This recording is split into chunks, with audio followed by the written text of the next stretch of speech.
All right.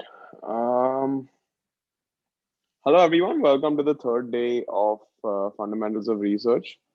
Um, we have people still joining us, maybe a lazy Sunday for someone. So I think we'll wait for maybe 2 or 3 minutes before we move on to discussing about how we actually write research papers, and then we move on to being joined by Dr. Rujuta, who will answer any and all questions you guys have. Um, so maybe we start in a couple of minutes.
All right, so I think we can begin now. Again, a very good afternoon and a happy Sunday to everyone who's joined here with us today. Um, Today, I'll just take a small recap of the stuff we've spoken about on day one and day two, so that you don't feel lost if you're joining us today. And then we can move on to how do you actually write an article, and what other opportunities there are for medical students in the research world. So just allow me to share my screen. And, perfect. Right. Um, so just a small recap of the topics we've spoken about. Um, we started with selecting a research topic and how you need to move from a broad subject area to a narrow one. Um, we spoke about the difference between a research topic and a research question, um, where you have to go from one topic can be used for multiple questions. So you can define the who, what, why, when, where. Before starting your study, you need to confirm whether it's feasible or not, whether you can draw blood of 200 people if you're studying something related to that. whether you have enough funding for all the tests, if you have a microbiology test, or if you have sort of some sort of software that you need before you complete your project. The novelty of the idea, that's where literature analysis becomes the most important. You need to go back. We spoke about yesterday how we can go through Google Scholar, go through PubMed, look at research papers that have already been done, maybe get ideas from a few of them, and figure out what the best case scenario for the Indian population or the Asian population is. Um, the Google Scholar benefits I mentioned was larger than PubMed. Article quality is not as reliable as PubMed, although articles that are indexed in PubMed would also be in Google Scholar. However, Google Scholar has articles from all over, um, all backgrounds and fields, including law, commerce, business, etc. And also a lot of journals which may or may not have stringent protocols to see whether the research is appropriate or not. You have to establish some keywords. The order of the keyword matters when you're searching in Google Scholar. So whatever's the major keyword, you keep in first in your search, and then the rest you can keep in the latter part of your search. You can set up Google Alerts to say particular searches so that you can be completely up to date with any and everything about a particular topic, any new paper that's come out in that topic. PubMed, we spoke, is the most reliable database. We spoke about mesh vocabulary, what headings are, what the tree branch structure of the headings of mesh vocabulary are. How do you further define a mesh vocabulary with subheadings, and how that helps us filter down the results that we get when we're searching on PubMed. Here are some that we spoke about, some alternatives to paying for articles, including the ResearchGate website where you can directly contact an author. There's an unpaywall.org extension on Chrome. There are some illegal methods that I do not endorse, including Sci-Hub and LibGen, which some people may choose to use. Spoke about when you're trying to identify, once you have identified your research question, you have to identify your target population and therefore your study population. And we saw this chart yesterday where we said that the study population is a small fraction of your target population. That study population is actually the people who you're going to go up to, ask questions, get data from them, etc. And that helps you define your target population. And that also helps other researchers know when to apply, whether or not to take the results that you have gotten in your study and use it in their clinical practice. We laid down some inclusion and exclusion criteria of how we need to define if someone is sitting right across us, if we are to include them in a study, and if they meet inclusion criteria, do they meet any other criteria that would exclude them from the study or not? So that is your inclusion exclusion criteria that you need to have. It allows you to define your population very narrowly, so that there are no mistakes or confusion about what sort of patients you had, whether they were only pediatric, whether they were older, whether they had certain conditions associated with them, how you define those conditions. So consider you say that I was doing a study on tumors, right? So brain tumors, and I want to see, I was working with a surgeon and he was trying to see what is the recurrence rate of a brain tumor after surgery. So you have to define that we only included tumors which are above 1 cc or 2 cc, etc., confirmed on MRI imaging and stuff like that. Exclusion could be a syndromic sort of situation where a person's mortality or the recurrence rate would be much higher in this particular syndrome. So we excluded those patients from our study. So that defines your inclusion exclusion criteria. It helps you define your population narrowly so that you yourself are also not confused about yourself are also not very confused about how you are going to choose patients for your study. So we also spoke about the prerequisites for the studies. You have to have an informed consent document, whether it's at least on telephone or preferably in a paper format, signed by the patients that you are trying to get information from. It could also be online. If you're taking a survey, make sure that the first page of the survey is an informed consent document. We spoke about what all questions to include in that document. You need ethics committee approval even before a survey, so that they make sure that there is no basically funny business going on while you're taking that survey. You need to visit a statistician so that your questions can be framed accordingly. A lot of people, what they do is they have the survey, then they go to a statistician and say, okay, here is the data we have. But instead, he or she could give you more information about how to frame your question so that um, the appropriate tests could be used for that question instead of it just becoming a useless piece of data. We also said, once we spoke about PubMed, we went on to see about how to assess a journal for reading. Is it for a specified reader base, whether it's for people who are specializing in surgery, orthopedics, pediatrics, etc. Is it international or region specific? So if you're studying about the prevalence of or the incidence of a disease in, say, a state in India versus, studies from the US would probably not be useful to you. Then if it's open access or paid viewership, open access means that all journal articles are free for you to view and read the full text of. And you can definitely see the impact factor and altmetric score that Dr. Parag spoke about.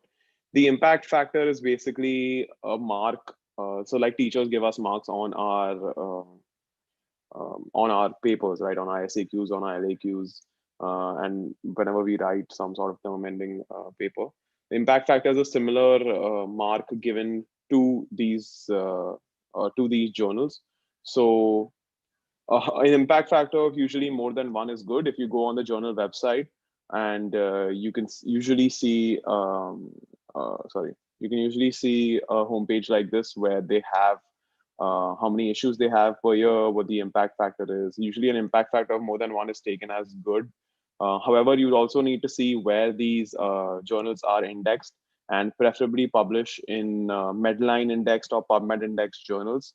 You'd find this information in either for authors or in a tab which says current indexing or indexing guidelines, etc. And preferably don't go for predatory journals which are just only indexed in places like Copernicus or Scopus. Go for journals which have a Medline indexation, because once you start writing a lot of articles, you realize that the number of articles you write is not important. It's the number of times you've been cited that's important. And like we spoke, a lot of usually everyone who's doing some sort of research will go on PubMed and search for articles instead of Google Scholar. So your chances of being cited are much more if it's PubMed index, because that's usually where people search for papers, and that's how they read that paper and say, okay, hey, I can reference this in my article. And that's why it's important to have PubMed indexed articles, PubMed indexed journals where you submit your articles. So at least I would say that at least try those journals first and then move on to others if you are not getting acceptance. However, you can see that some journals will say that we have PubMed indexation waiting. So that does not mean that they have appropriate indexation in PubMed, and therefore should not be considered as PubMed indexed yet till they get that approval. The PubMed website also has a journals tab where you can very clearly see what journals are indexed or not indexed on PubMed, so that if there's any fake journal out there that's claiming PubMed indexation and doesn't have it, you can easily spot the fake. This is the example of an article page. It gives you information about the DOI, which is a unique ID issued to each and every article. The name of the journal, the research article is the type of article that you're seeing here. Open access again means that it's free for anyone to access. The authors have already paid a fee for it to be free, open access. The title of the article is right here. So just with the title, you can know whether or not this study would apply to you when you're doing your background research, if it's along the similar lines of what you are trying to study, and if you can gain any information from it in terms of the methodology or the results that they have received. Usually there is a corresponding author. So if you have any questions about an article, And the star you see here, underneath the article, you'll find information, maybe on the first page or the last page, you'll find information about corresponding author, where the postal address and usually the phone number and email address of the corresponding author is given. So if you have any questions and you want to ask them, I'm trying to replicate this study in India, and if you could help me out, you will have to try hard for them to reply to you, but I am sure that you'll be able to get some help from some of these people who are really usually very helpful.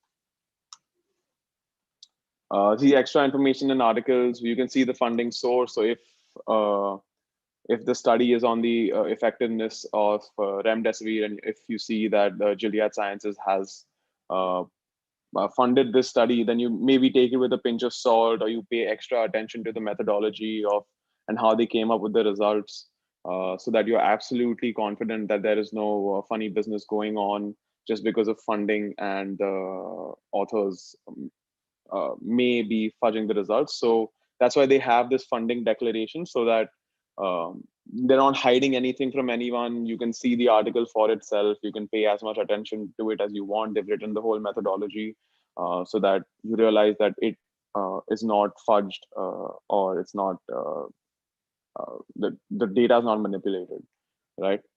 So yeah, so if you see this, the 1, 2, and 3 that was written in the previous slide refers to the 1, 2, and 3 that's written in the author details, where you'd find where those authors actually attached to. And you can do that for Indian journals as well, where you go to, say, the Indian Journal of Orthopedics or Indian Journal of Surgery or Indian Journal of Medicine, and see if there are any authors who are recurring in articles. And if they are, maybe say in your home state or in your home city, then you can maybe contact them for any research articles that you need, and they'd be able to help you out that way. These are the basic components of an article. We're going to talk about how to write an article today. So that's why it's important to know the components of an article, and the best way to do that is to actually read articles quite often in your favorite subject, maybe about vaccines of COVID, or any sort of article you want. Even if you may not completely understand it at first, go to Google, search what particular words mean, or how the methodology has been constructed, and you definitely get your answers there. It'll help you develop a sort of curious mind, and it'll help you develop your own methodology in the future. So it starts with title, authors, abstract is described in short what was done. Usually it's less than 250 words, 300 words. Each journal has their own specification.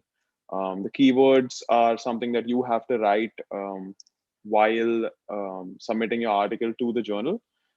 Again, these keywords are not related to the PubMed keywords, because they have their own indexers for them. But you can definitely go on the same mesh website we discussed yesterday and identify some keywords for yourself and writing these keywords. The introduction explains the problem, the methods and results, explain how data were collected, and results describe what you actually found from your study, what data you discovered, and what patterns emerged from that. Discussion essentially places your article in the bigger scheme of things, as in the past 5 years, these are the studies that have been conducted, and our articles results compared so and so to them. And that's the discussion part of an article. And you have acknowledgements if there is anyone who has helped you, maybe a junior who you don't think needs authorship because of his effort, but even if someone has helped you a little bit, you can include them in the acknowledgements. And make sure you don't leave anyone out, because it becomes quite a competitive field otherwise, if we're not helping each other do research. Again, references are the specific. We talk about EndNote today as well, and how references work and what you need to do for that. And once you submit your article to a journal, it goes through a peer review process where after the paper is submitted, the journal confirms that it has received your paper. The editor then decides whether the article structure is appropriate depending on author or the journal guidelines. The journal guidelines can be found in instructions to author or author guidelines. That's on the web page of every journal, where you can see exactly how many words they need for the abstract, what order of introduction methods or any specific title heading that they need before you submit it, how your tables need to be framed, how your images need to be framed, etc. So the editor will decide whether or not your article meets the journal guidelines for that. And if it doesn't, he'll send it back to you for changing that. And even if it's all perfect, he may decide to reject it outright if he deems that the article is not in lines with the aims and scope of the journal. So if you submit a neurosurgery article in a radiology journal, you be rest assured that it will be rejected, right? And then if he decides to review it, he will assign some reviewers. So reviewers are essentially like your teachers who answer your, who correct your answer sheets whenever you submit a semester end or year-end exam. Each one has an individual say in whether or not the paper will be accepted.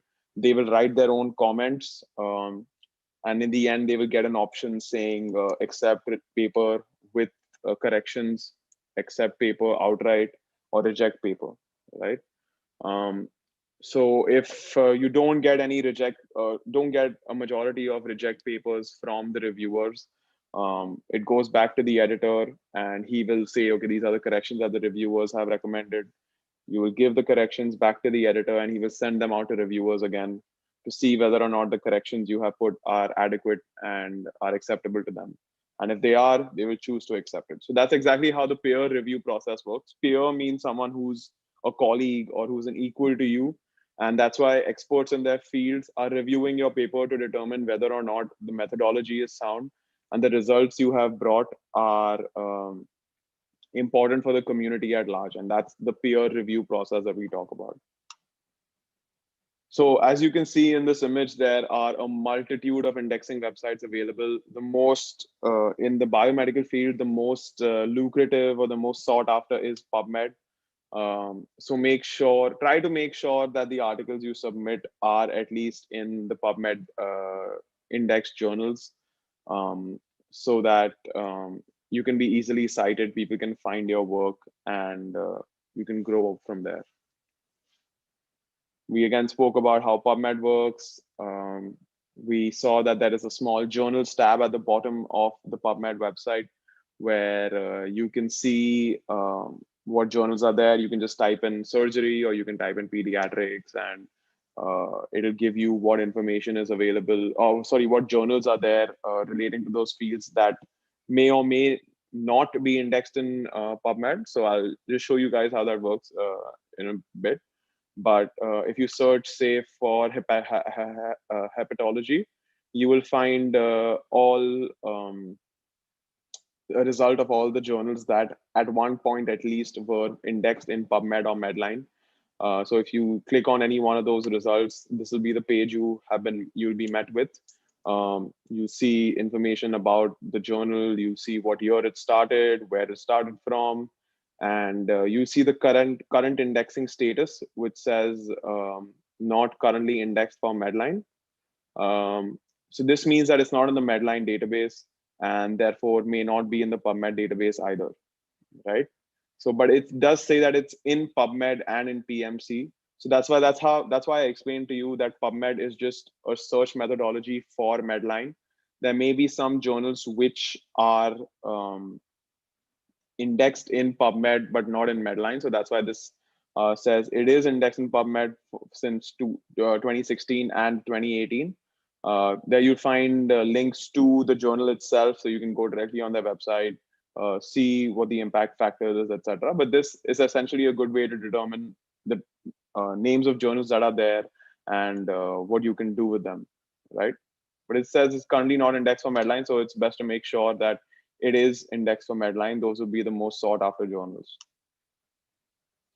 Dr. Parag Dumne mentioned this: to find out if a journal is predatory, we as medical students have not earned the right of a journal directly contacting us, requesting us for publication because they have an issue to submit and we're lacking one or two articles, and we'd be honored if you could submit your work to our journal.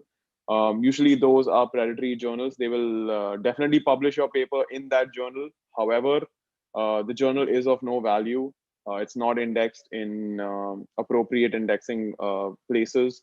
And if a person, you take your CV to anyone who sees where you have published your work, and if they all turn out to be, or quite a few turn out to be predatory journals, and they realize that you also have not worked hard in your research paper, and it was not accepted to journals with a good standing, and that's why you are submitted here.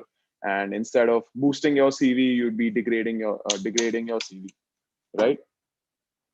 So yeah, so if they are contacting you and if they have an email of at google.com or at yahoo.com, make sure that um, they're usually predatory, right? So you can maybe take a screenshot of this, and next time someone contacts you or you're trying to look at a journal to publish somewhere, you can figure out whether it's predatory or not. So I think that covers our review of what we have discussed over these past few days. And if you guys have any questions so far on this before we move on to how to actually write a research paper, please do let me know in the comment section while I change my slides.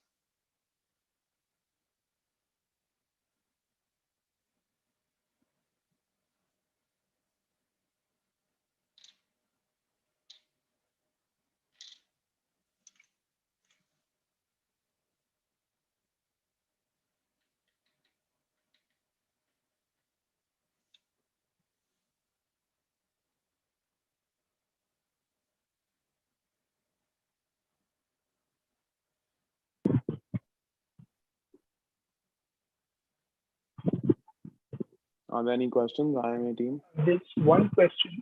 Mm-hmm. Can we get access to paid journals if we get support from a person who already works on different research? I mean, do they have free access for people who are employed in Tata and all companies that are involved in research? Do they give free access to people? Like I mentioned, a lot of colleges have free access to journals. A lot of libraries have free access to journals. So it's best to ask them because they're usually associated with, say, Ovid or something that gives you free access. So it's best to just ask them whether or not they have access. But usually most libraries do have access. Are there any free training courses available online for paper writing? Ooh, I personally, there have been courses on how to improve your paper writing. It's a course by Stanford. I had taken it back in the day, but unfortunately, that website. I don't think it's active anymore. It was called Stanford Lagunita, Lagunita. However, I don't think it's active anymore. And they did have a lovely course there on biomedical statistics and how to improve your writing, not just research writing per se.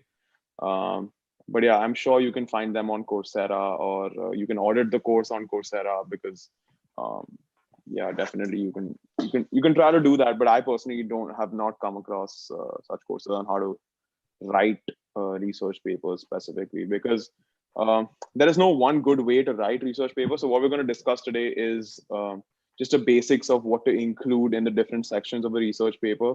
However, depending on the scope of your research, what type of article you're writing, what are the aims and objectives of your research, obviously everything inside the paper is going to change, right? It's like asking someone how to write an essay. I mean, it depends on what you're writing about. So there can't be one foolproof method of research writing, or there can't be one course of research writing, but it helps to understand the basics. And as you move forward with your research career, you'll understand, okay, this is where I made a mistake. The reviewers will tell you, okay, this is not what should have been done. This is what should have been done instead. And that's how you'll improve your research writing, right?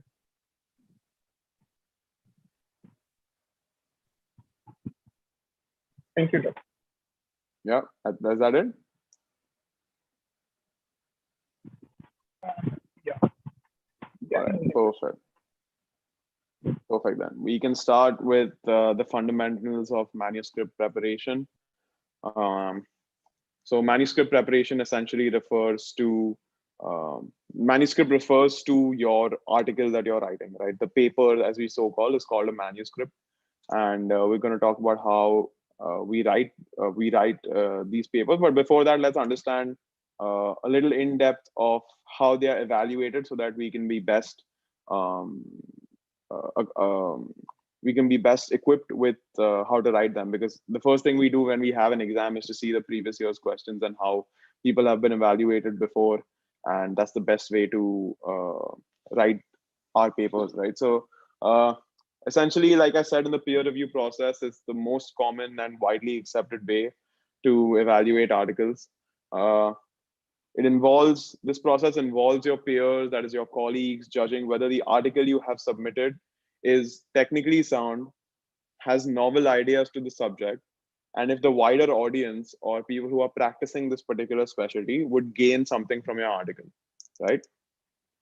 It's important to understand that initial journal checks, which determine whether your article should be peer reviewed or not, are just based on your title and abstract. So the initial checks by the editor and his team would only read your title and abstract and not the whole paper. So you need to make sure that those two things you have absolutely hammered down, right?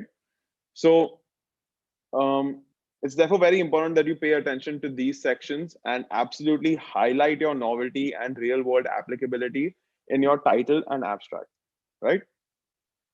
So once you have initial journal checks, the editor decides that everything is up to code, the abstract and title seem good enough for consideration, and if all the layout of the article is absolutely appropriate, they'll send it to peer review. Then after peer review, if they accept your article, if they have some comments, they send it back to you. If not, they'll accept your article, and outright accepting is absolutely very rare. You're definitely going to have some comments from reviewers um, on mostly all your articles. I've personally never had an article being outright accepted, and if it is, you should maybe check if the journal is predatory or not. Um, and after that, you have your final journal checks and production if they have accepted your article, where you just decide what table to place where, and a few maybe spelling mistakes that are present in your article, which will be corrected. Then after that, your article will be published depending on the mode of the journal, whether it's just an online only journal or it has a printed version available. That's when your article will be published. So although there are other ways to review articles, peer review has been steadily growing in the past few years. Earlier, what used to happen was instead of peer review, only the editor would decide whether or not your article is worth publishing in his or her journal. But instead, now they have a team of reviewers who they send the article to, who are specialists in a particular field. And that's how they decide. And if a majority of them decide to publish it, that's how it's published. So it's not dependent on just one person who may have some sort of beef with um, a person who's submitting the article and it gets rejected over and over again. So as you can see, from 2001 to 2013, which is the most recent data that was available, um, the number of journals that have the total number of journals per year has increased from 20,000 to 30,000. Um, that's almost a 50% increase, right? And since 1991, when there were only about 3,000 peer-reviewed journals, at present there are more than 30,000 peer-reviewed journals, indicating that other forms of reviews, such as editor reviews, are soon heading out the door, and peer review is here to stay. So these are just some stats for someone who may have a paper rejected. Just remember that 30 to 60% of all papers received by a journal are rejected by editors, right? And so therefore make sure that your layout is appropriate, your title and abstract are absolutely hammered down. So they say that out of 1 million articles they receive every year, 30 to 60. So this is based on the Elsevier website, which says that they receive more than 1 million articles a year. 30 to 60% are rejected outright based on title and abstract. Using the almost 600,000 reviewers that I have, they accept only about 365,000 articles every year. This includes all journals that are part of the Elsevier house, whose number runs in the thousands, right? So in all of Elsevier in 2011, they accepted only 365,000 articles from all over the world. So don't be disheartened if you don't get accepted into a few journals in the start, and make sure that you have hammered down all the points from the reviewers and you've made those changes, made appropriate changes, and only then submit to the next journal and not think, oh, these guys are not understanding what I'm trying to say, and I think I'm smarter than them, etc. Right? So the first journal that actually started peer review was back in 1618 AD, which is way ahead of its time. Over the year, it's become a tried and tested way of evaluating article. Its basic purpose is for colleagues in the same field to evaluate your research and ensure that the article you have submitted is suitable to the journal you have submitted, and it's new and it can be used by people who are reading your article, right? So one great aspect of the peer review process that is, even if your article is rejected by the editor after the reviewer comments, you will still get some expert feedback on the same. This will allow you to amend your article before submitting it to another journal. The process that most journals follow is the editor receives the paper, checks the paper, sees that it fits the aims and scopes.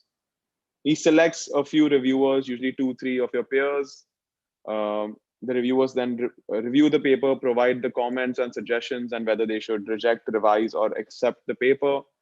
Editor checks the reviews, send them to the authors with any additional guidance. So it's not like olden times, or it's not like a college application where you have just been rejected without giving you any reason. If your article has made it through the editor, made because of a good title, because of a good abstract, because of novelty, um, your reviewers will review it and you will get comments back, even if your article is rejected, right? So you will have something to hear from and some modifications to make in your article. So now that you've understood how your final article is going to be evaluated, we can now move on to discussing how you should prepare that article in order to decrease your chances of a rejection by a journal. Carefully evaluate the tipping of these scales. If you know that you have multiple data errors leading to incorrect conclusions, if there is any duplication of already published work, or if there is already some new proven drug technology that has overtaken what your study seems to determine, save yourself some time by not trying to publish your research. What we all need to understand is that research is research. Publishing just for the sake of it decreases the overall reliability of the work that is published and increases the burden of the system with outdated articles. It's our duty as ardent researchers to prevent such abuse to the system, right? So if you have some sort of article where you're trying to determine this new technology, and if there are already 50 papers on it, but you're like, no, I've worked so hard on this, I have to publish it. But you need to realize the bigger picture that already we have so many articles which may or may not be methodologically sound, but due to these predatory journals have made their way on the websites and have become part of Google Scholar and something that people search every day, just increases the burden of someone trying to get accurate information. So if you know already that you have some weak methodology or some multiple data errors that cannot be solved, because in the peer review process, they're definitely going to realize whether your data has been fudged, and they may ask you for your data if they think that it has been fudged, and therefore just avoid publishing. It's okay. It's disheartening that you wasted your time with that, but you should definitely try to move on to the next topic, or maybe have some modifications to the data that you did get correctly, right? Oops. Yeah. So as with all the steps taken so far in the research process, it's imperative to plan the steps before starting your research. So the first thing you need to do is determine the type of article you are writing, whether it's a full article, whether it's a review paper, whether it's a short communication or letter. Um, Usually a short communication or a letter is something that we have seen a lot in COVID times, where some people have some thrilling results with, say, a particular corticosteroid therapy protocol, or some particular drugs where the results are so thrilling that you need to share them ASAP. So those are called letters or short communications. Review papers, as we said, are a summary of all existing research on a particular topic, and full articles are comprehensive pieces of research with experimentations or interventions or observations done by you specifically, and will enter some new information into the research world compared to review papers, which are essentially just summarizing information that's already available. Then uh, after that, you need to choose your target journal before starting writing. You can make a rough draft of your article, definitely. However, because each journal has their own layout that they need, their own types of tables, their own types of figures, etc., it's best to identify maybe 2 or 3 target journals. Identify the most revered one where your chances of getting accepted are a little higher, maybe something with a relatively lower impact factor, but still indexed in PubMed. Um, and see what the instructions to authors are and write your journal article accordingly.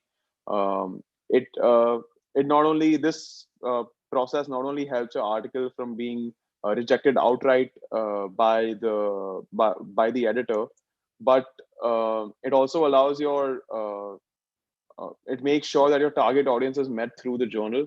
So before you start writing, make sure that you don't have to have too many changes in the article because you're decided to submit to this journal instead of that. So make sure you have a list of maybe 3 or 4 journals that you need to submit and move down that list one by one, because I don't know if you guys know, but it's you cannot submit your article to more than one journal at a time. And most of these journals have editorial manager, and they can realize that you have submitted to more than one place, and then your article would be rejected from all journals that are associated with it. So make sure you have a list of 3 or 4 journals that are important to you and you have identified through PubMed or through other means, and start going from the top to the bottom of that list as you modify your research paper and submit to them one by one, only after you have been rejected from the first one, right?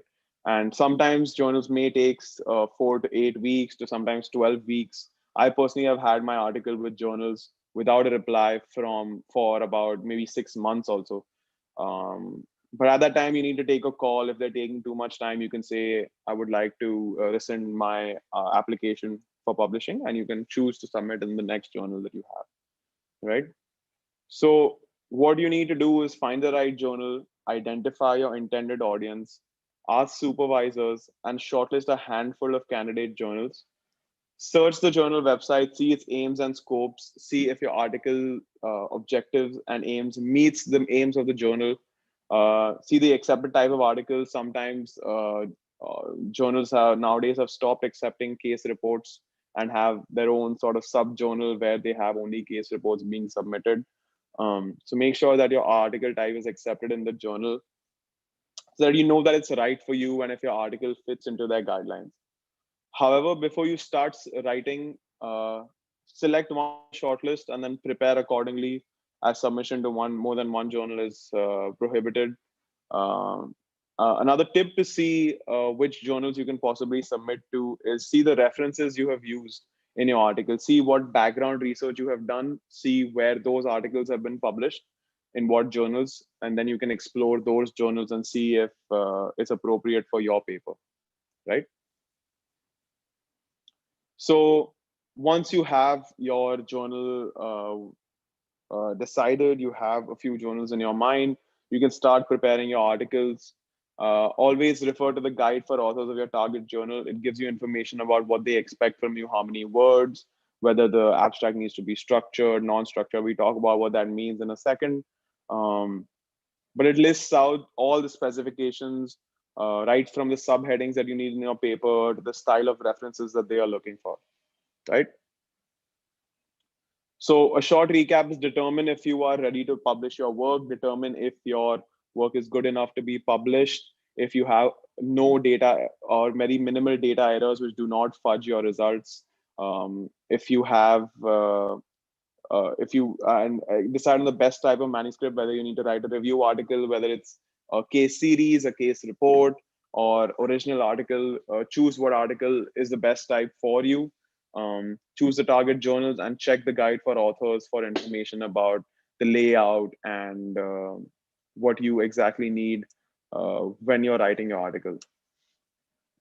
Like I mentioned before, this is the general structure of the article. It moves from title, abstract, keywords.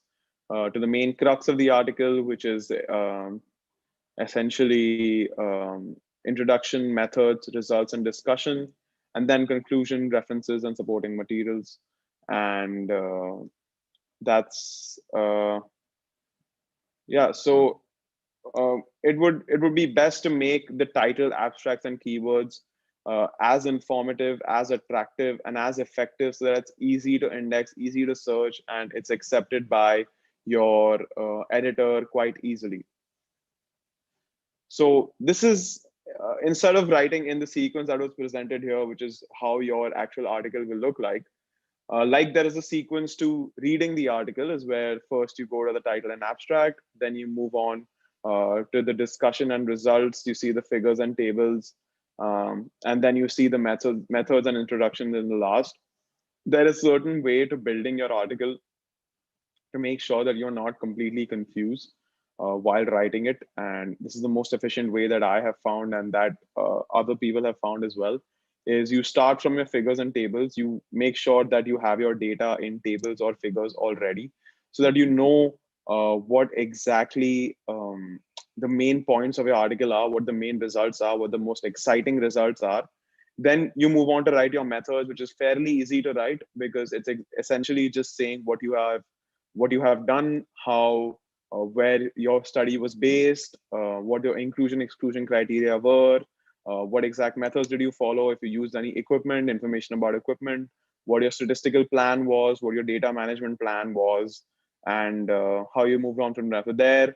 You don't need any references in the methods section usually, unless you're referencing to a particular software. And it just basically involves writing what you did to obtain this data. Results section again is very easy because you have to write just sentences with your results, maybe subdivided into categories. So if I have a total knee replacement that was done for people with a tumor, or people with arthritis, or people with um, or some other pathology, right? I would divide them into subsections under the results section, so that people would not be confused while reading my article. So your main aim when writing an article is to make sure that your reader is not confused, right? Then you move on to the discussion where you say, okay, these are the previous studies that have been done, or this is what my study is showing compared to theirs. So you may agree with some results that have been published. It's not everything needs to be new, where, oh, they showed this, but I'm showing this. That doesn't need to be the case. You can say that this study has been done, we found similar results. However, this is the point of differentiation. This is what new finding we found, which they maybe missed, etc. So that's how you move from figures and tables to methods, results, and discussion. Then after that, you write your conclusion. Conclusion is usually a small one para, I would say about 50, 60 word conclusion of your article, what exactly you are trying to say from your article, what an average physician would conclude, how it would make a difference to his personal life, etc. Then you move on to introduction, where you write about define your study and how where it lies in the broader scope of the research or the topic or the science, right? After you've done that, spend a so after you've done this, you have a basic idea of what your article is trying to say, right? You have your methods, result, discussion, you have your conclusion, you have your introduction. After that, once you have that all in your head, you write your title, abstract, and your keyword, because they are the most important. I would say spend the most time on them. And after you have this basic idea, only then you should write your abstract, keywords, and title. Right? Usually, what people do is write a title, start introduction, then write material, methods, move on to results, etc., and then write abstract in the last. But I would say write your title, abstract, and keywords in the last, because unless you've written this paper in this order, you will not understand what the nuances are, what the important information you're trying to divulge is. Because usually, when we have a sort of survey, sort of questionnaire, we have tons of different information. We don't know what to focus on. And therefore, when you are actually writing this paper, you say, oh, this is interesting where these people showed this, but I'm trying to show this. And that's the highlight of my paper. And that should be included in the abstract or in the title, right? So this is how you should actually start building your article, move from middle to down to up. Makes the most, doesn't make the most sense aesthetically, but does make this most sense while writing it. So let's move on to the methods section of the article. Here you describe how the problem was studied, what methods you used, how did you arrive at your target population, mention all inclusion exclusion criteria that we discussed. If you have used any specific equipments, for example, a vernier caliper to measure the mid upper arm circumference, um, or say the length of something, um, or if you used a bangle to measure the mid upper arm circumference of a child, uh, make sure that you mention what exact equipment you have used, maybe its diameter, and if it has a particular brand that you have used, that's something that you can mention in your method section as well. Or if you use some specific drug, mention the company that it was used from, and so the basic purpose of this section is to ensure that you have written any and all information that would be required for someone to recreate that study. So that's the whole point of a method section, where if someone was to start from scratch tomorrow, he, by reading your method section, he would be able to exactly replicate your study, right? And that's how someone who's reading this section can understand what exact methodology was used, whether they see any flaws in it, whether they see any merits in it. And that's how, so basically, it should answer the following questions of who, what, why, when, where. Um, and it should definitely mention ethics committee approval. It should mention an informed consent of obtaining of informed consent from your study participants, what your statistics plan was, what studies you used, what was the level of significance you used, how did you arrive at your sample size, what was the appropriate sample size that you came to. So those are the essential parts of a method section, again, where someone could exactly replicate your study. So the whole idea is that of research initially, when it was started, was the first person who reports it would be great, but the merit of the study would only be when someone replicated that study and obtained the same results. That's when you would say that, oh, this study is actually pretty great, right? Because that's the whole point of research, that within a margin of error, you should get the same results if you have used the same methodology. We've lost on that in the past few decades, but that's a topic for another day. So this is a particular paper that I myself have written, and you can see the example of dividing your method section into different subsection, which is what I usually tend to do. Um, we have the study site on where we did the paper, what protocol we used to treat the children, any study designs and study samplings, and what the questionnaires and data collection were, what questions we asked the patients, what our management of data was, how we collected it, how we analyzed it, what sort of tests we use.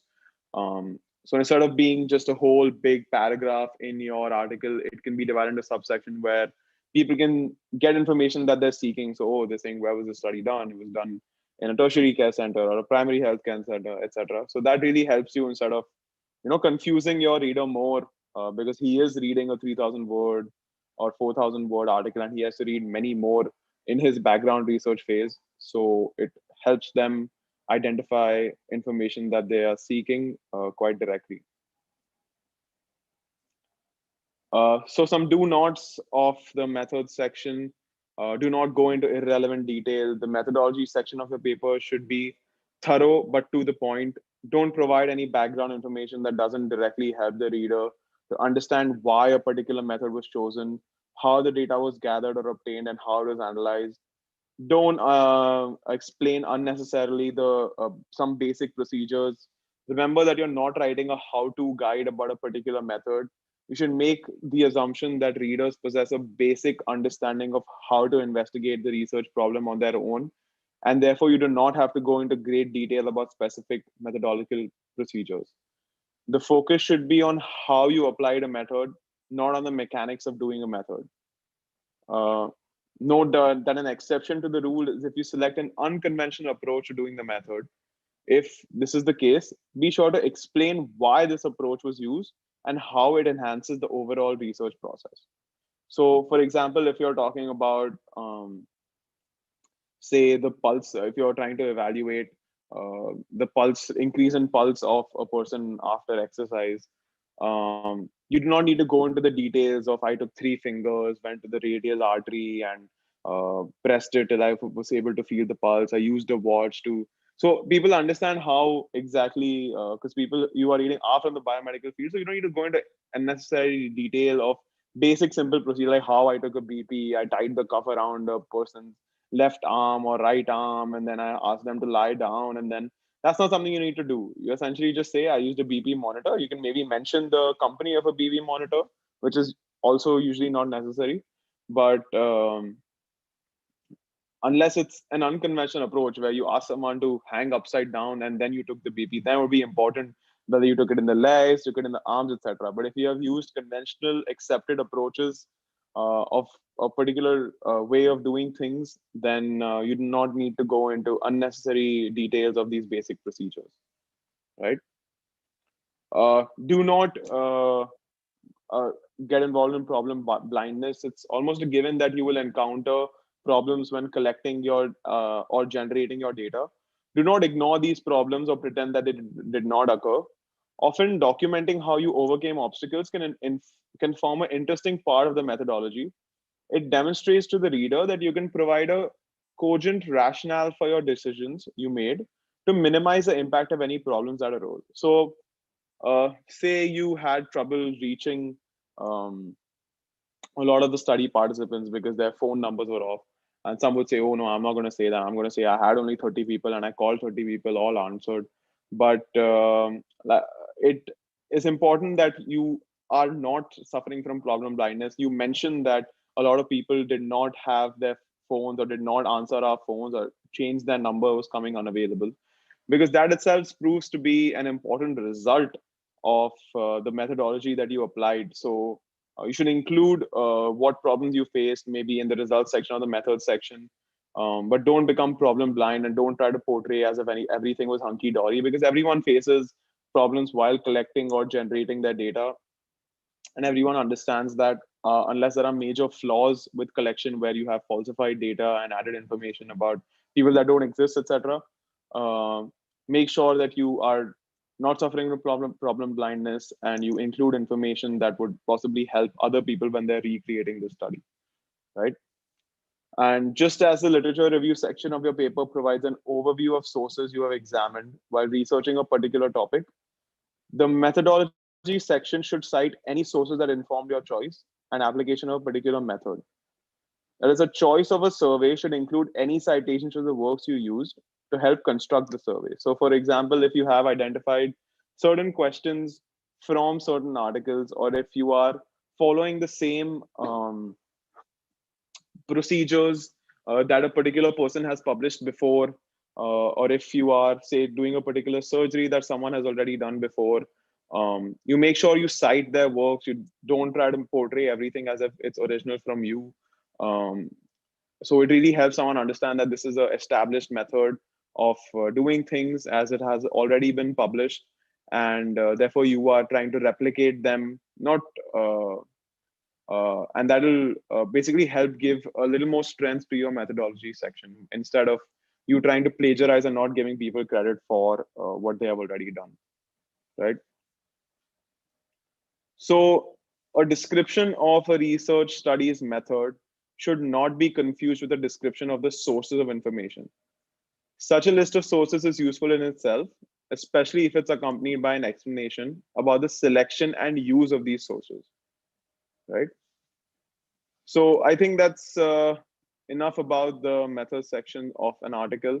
Let's move on to the results section that you would be writing next. The purpose of this section is to identify the data you obtained from your experimentation and use only data that you consider central to your study.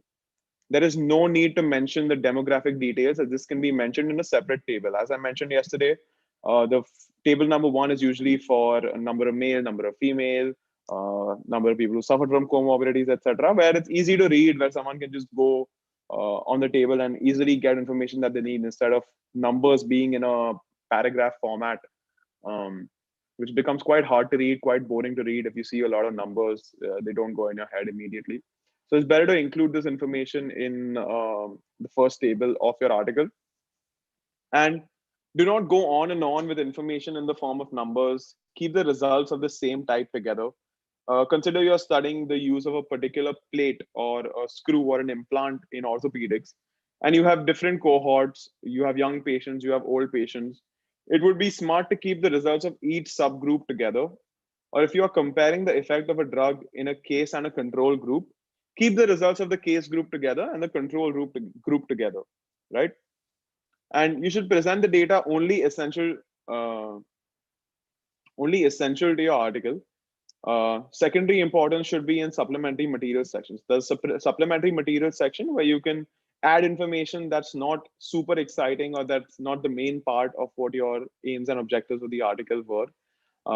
So your result section is succinct. It's not too number heavy, and you are just driving out points that you have information that you have received from your data, and not harping on about uh, stuff that is irrelevant to your aims and objectives, right?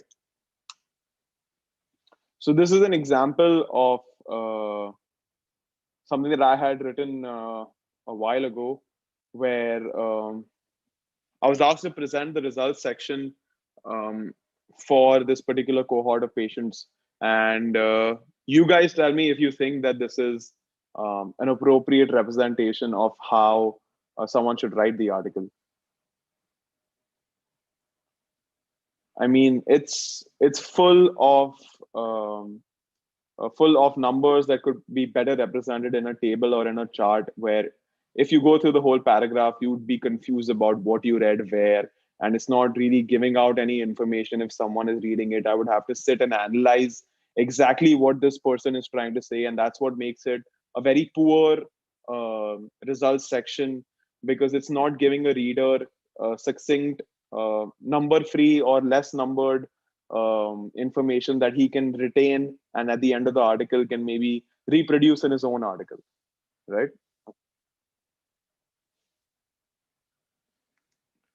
And then some tips for the results section. For example, you may have noticed an unusual correlation between two variables during the analysis of your findings.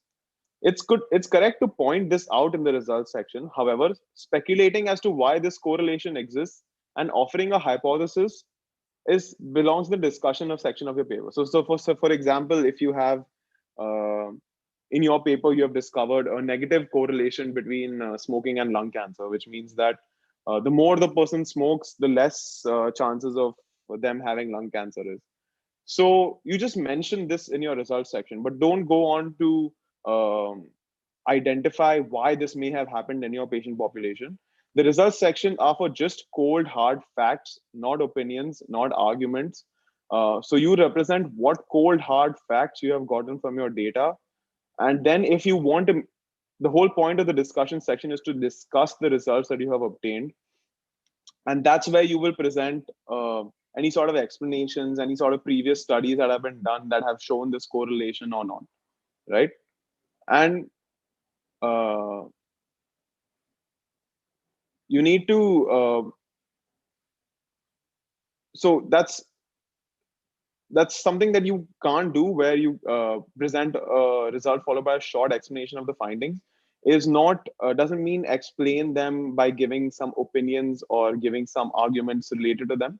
Explanation of findings includes just the cold hard facts that you have gotten about that from your data, right? And I would include the tables and graphs in sort of the results section, because although this is something that we write first, it's very important to represent data and in tables and graphs. So what the first thing I would say is never repeat data which is in text with graphs and tables. So if you've written something in the results section, don't write it again in a table or in a graph format just because it looks cool, or it provides no new information. Don't do that. Either include it in your text, and you can just say um, whatever you need to say in your text, or have a table and reference that table in your text. So you can say that information about the demographic details of the patient can be found in of the patients can be found in table 1 or table 2, etc. So that's how you prevent duplicating your own results twice, and because a person who's reading your paper usually has very less time, and you don't want to waste their time with tables and results showing the same thing. Um, so make it easier for reviewers and readers to read through your document. Don't make your results section very number heavy. Try to make your data be coalesced in your graphs or in your tables as much as possible. However, if it's not possible, obviously you can include it in your results section. You need to show precise numerical values in your graphs and tables, uh, and the presence or absence of specific characteristics.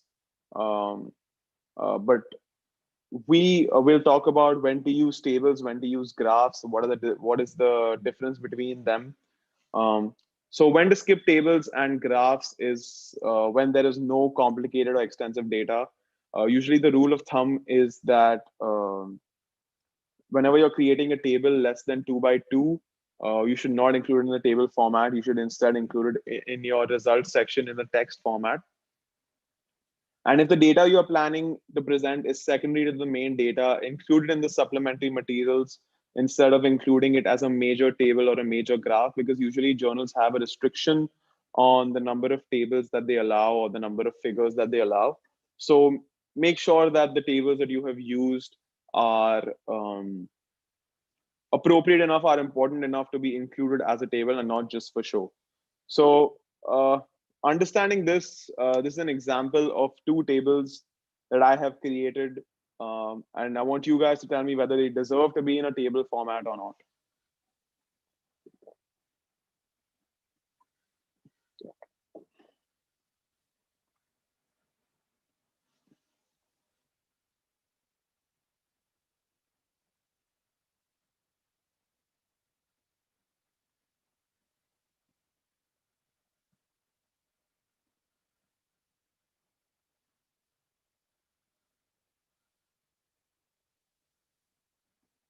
Yeah, so a couple of you have answered no, so that makes absolute perfect sense, because as I mentioned, a 2 by 2 or less table has no reason being in a table format. You can include it in your results section itself, but however, just because someone wants to include tables, I have seen people include them in their articles, and then I have to go back to them and tell them, hey, this is not something that you should do. So only if your data is complicated enough, include it in your table or graph format and not in the results format, not in the results section. And the do nots of the results section: do not discuss or interpret your results. Save all this for the next section of your paper, which is the discussion section. Although where appropriate, you should compare or contrast specific results to those found in other studies, which would again be done in the discussion section. You need to report background information or attempt. Do not report background information or attempt to explain your findings again. Do not say, okay, this is the same thing that was found in this previous study. Have that in the discussion section. The results section is only for you. Usually there are no references in the results section. It's only based on the data that you have received, what your statistical package or your statistician is telling you.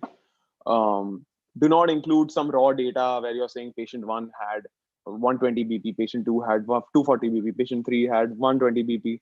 So don't include raw data. Try to include means or a class interval or medians or modes or whatever the best way to represent your data is. And don't have intermediate calculations where, okay, we calculated this, then we calculated that. Say that all for the methods section. If you have actually some complex ratios that you have derived from your from the particular findings that you've gotten, describe those ratios in the methods section. In the results section, only write what your results are, right? And don't use phrases that are vague, appear to be greater than, or demonstrates promising trends. Either in the results section, either something is significant statistically or it isn't. So if your BP of your women is, say, your females BP, if you're taking an average mean of BP in a particular population, if the BP in your females is 120/80 and in the males is 130/say 90, Don't write that the BP in males appeared to be greater than females. It was greater, right? You were writing the values there. It was greater. It didn't appear to be greater, right? So don't. Some people usually have this misconception of using research paper words.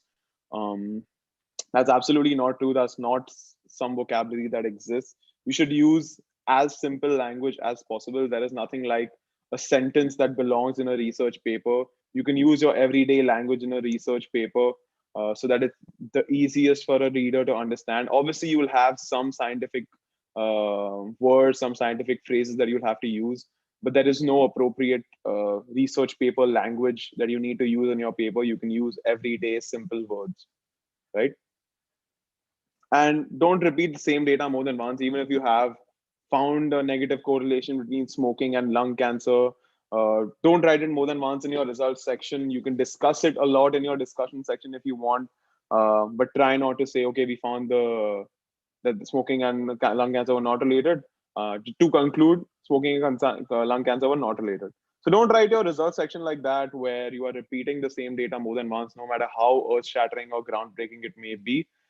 Keep your results section limited to what information you have found in a very objective way, no subjective inferences, etc. No interpreting your results, no providing any background information or trying to discuss what you have found, because all this will be done in the discussion section. It's often considered the most important part of your research paper. I would say that it's even more important than your results section, because it most effectively demonstrates your ability as a researcher to think critically about an issue, to develop creative solutions to problems based on your findings, and to formulate a deeper, more profound understanding of the research problem that you are studying.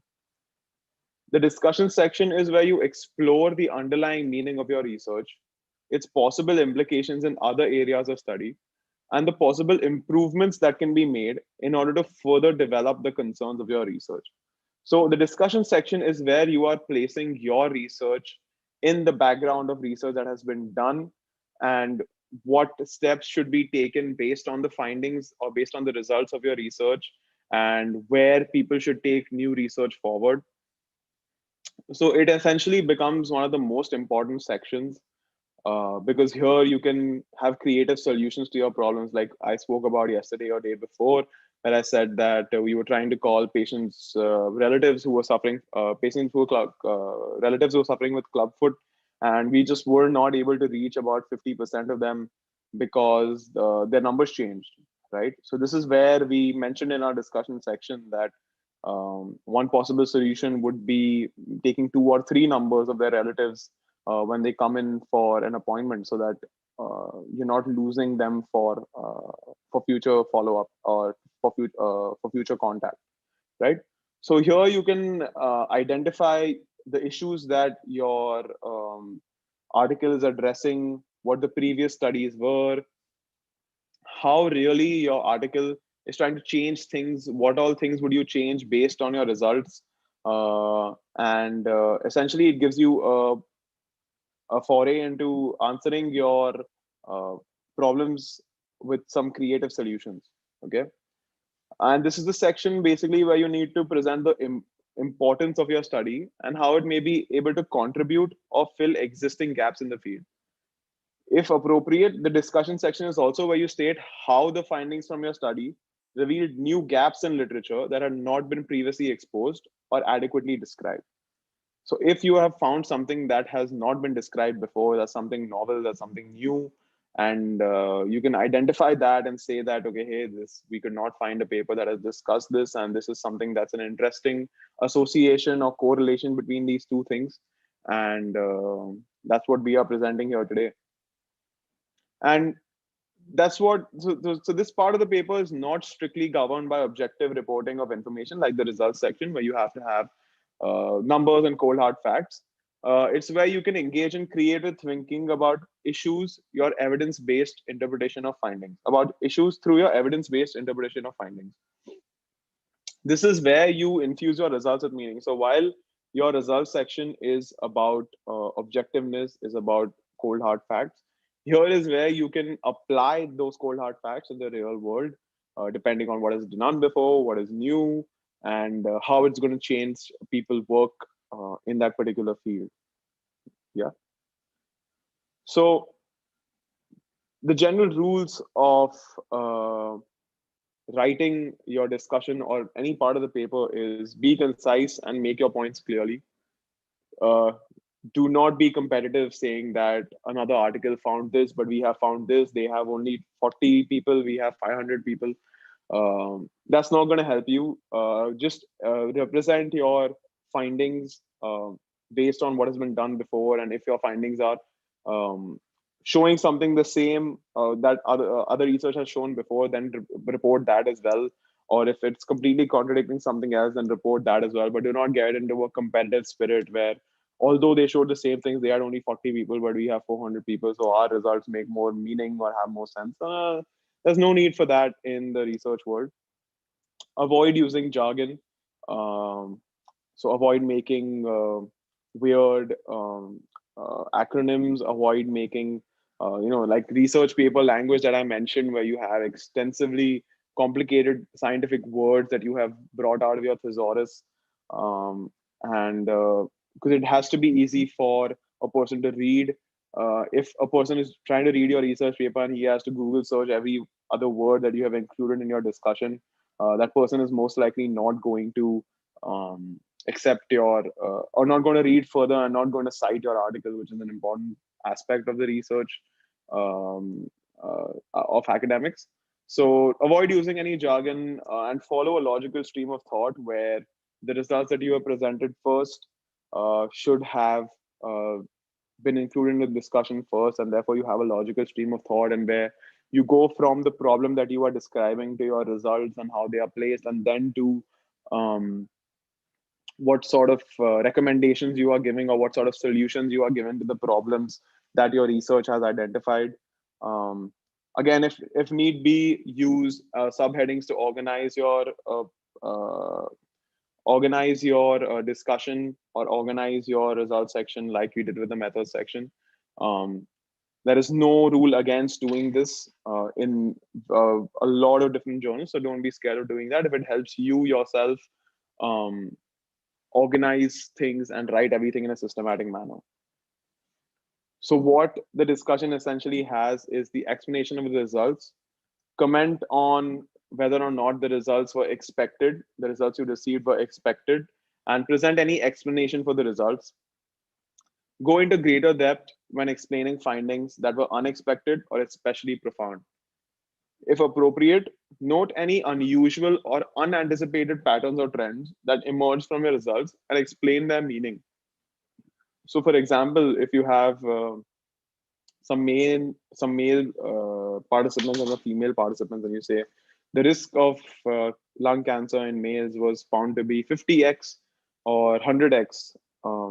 However, this finding could possibly be explained by the fact that the smoking prevalence in males was 30x, etc. So if you have something unusual or if you have a finding that you did not anticipate, try to um, guesstimate how you have come that you have received that result, and what are the factors that led you to finding that result, right? It may not be 100% because of that, but you can try to explain them, because this is not, again, not an objective part of your research paper. But you cannot give explanations like because they had more water, that's why they got more lung cancer, right? The explanation should be scientifically sound, and you should note, maybe reference other papers that say, okay, smoking is associated with lung cancer. That's why the men who suffered from 50x from lung cancer were smokers, and that's why maybe they had lung cancer, right? So just because it's not an objective part doesn't mean that you can let your imagination run completely wild. Make sure that what you are saying has scientific basis. Reference other articles that have shown the information that you're trying to present. And after you have explained your results, you need to reference the previous research, compare your results with the findings from other studies, or use studies to support a claim. If you're trying to say that an apple a day causes colon cancer, then if there are other studies that have proven this, no matter how small, try to find them, try to cite them, and but before citing them, make sure that they have appropriate methodology, and then use them to support your claim or use them to refute a claim um, uh, where if an article has found that apples a day have not kept the doctor away, you can say that, however, we found this result, and therefore the question of apples causing colon cancer is muddy, etc. So that's what something you can do is where when you reference to previous researchers, then you can deduce basically a claim for how the results can be applied more generally. For example, you can describe the lessons learned while doing the study. You can propose recommendations that help improve a problem or improve a situation that you have found in your while conducting your study, or the results from your study that point to a particular problem. If, for example, if you're conducting a survey of orthopedic surgeons and they say that if the current guideline says that, for just for example, if the current guideline says that if you have to use a CT scan for every fracture femur, right? Then if you have a survey where you've asked orthopedic surgeons what is the most common methodology you use, and if they have said x-rays, then you can help recommend some strategies where you have online conferences more regularly, or if you have radiologists uh, suggest some test to the orthopedics instead of them suggesting, and vice versa. Then you can have some recommendations that you can have for improving the situation that exists today, or you can recommend some best practices where you have evaluated, say you are trying to see which sort of surgery is best for, say, liver cancer, whether it's removing half the liver, one third of a liver, particular sections of liver based on where it is. So then you're trying to identify what the best practices is, which method yielded the best results, and that's when you're trying to make that deduction and trying to have some recommendations for people that are reading it. And you can also include a hypothesis and basically a more general claim or possible conclusion arising from your results, right? So this is the basic content of what a discussion should have, and this is the basic organization where you have link your findings to literature, then theory, and then practice. So first you need to do is reference other articles and say what they are saying, what was said before, what's new about it. Then you move on to how the theory of things that you have researched is changing and how people can apply it in practice, right? Begin by briefly restating the research problem and answering all of the research questions underpinning the problem that you posed in the introduction. So your introduction section, which you will write after this, will, when you set out, you'd have some aims and objectives that you set out with in this while writing while conducting this whole study. So try to answer all the aims and objectives, whether the aims were met or not, why were they not met, how were they met, what results you got from it, etc. So try basically answering all those questions in the discussion section. So you have essentially answered all the questions that you set out with. And then include any analysis of any unexpected findings. Try to find some papers who have similar findings, or try to find papers who don't have similar findings, and try to explain if there is any problem with your methodology because of which you have found this. So there's no shame in that. You have to always include potential limitations and weaknesses of your studies. So if you're trying to conduct a study on, say, obesity in Mumbai, and if you have a very small sample size, you can mention that the limitation of the study is the sample size. However, because we used a particular scale that is very accurate, or some other reason that you have come up with, this is why the study is strong. So always mention your limitations and weaknesses while you are writing your discussion, because it helps the reader or the editor also to know that this person understands where it's weak, but he also understands where it's strong, right? That helps you get, instead of you saying, I'm the best, my paper's the best, I'm gonna get this prize or whatever, make sure you identify your limitations and weaknesses so you don't look like a an egomaniac when it comes to representing your research. Some don'ts of discussion: don't waste entire sentences restating your results. You can just, although it may be something that is a cure to cancer that you discovered, don't restate your results because you've already mentioned them in the results section.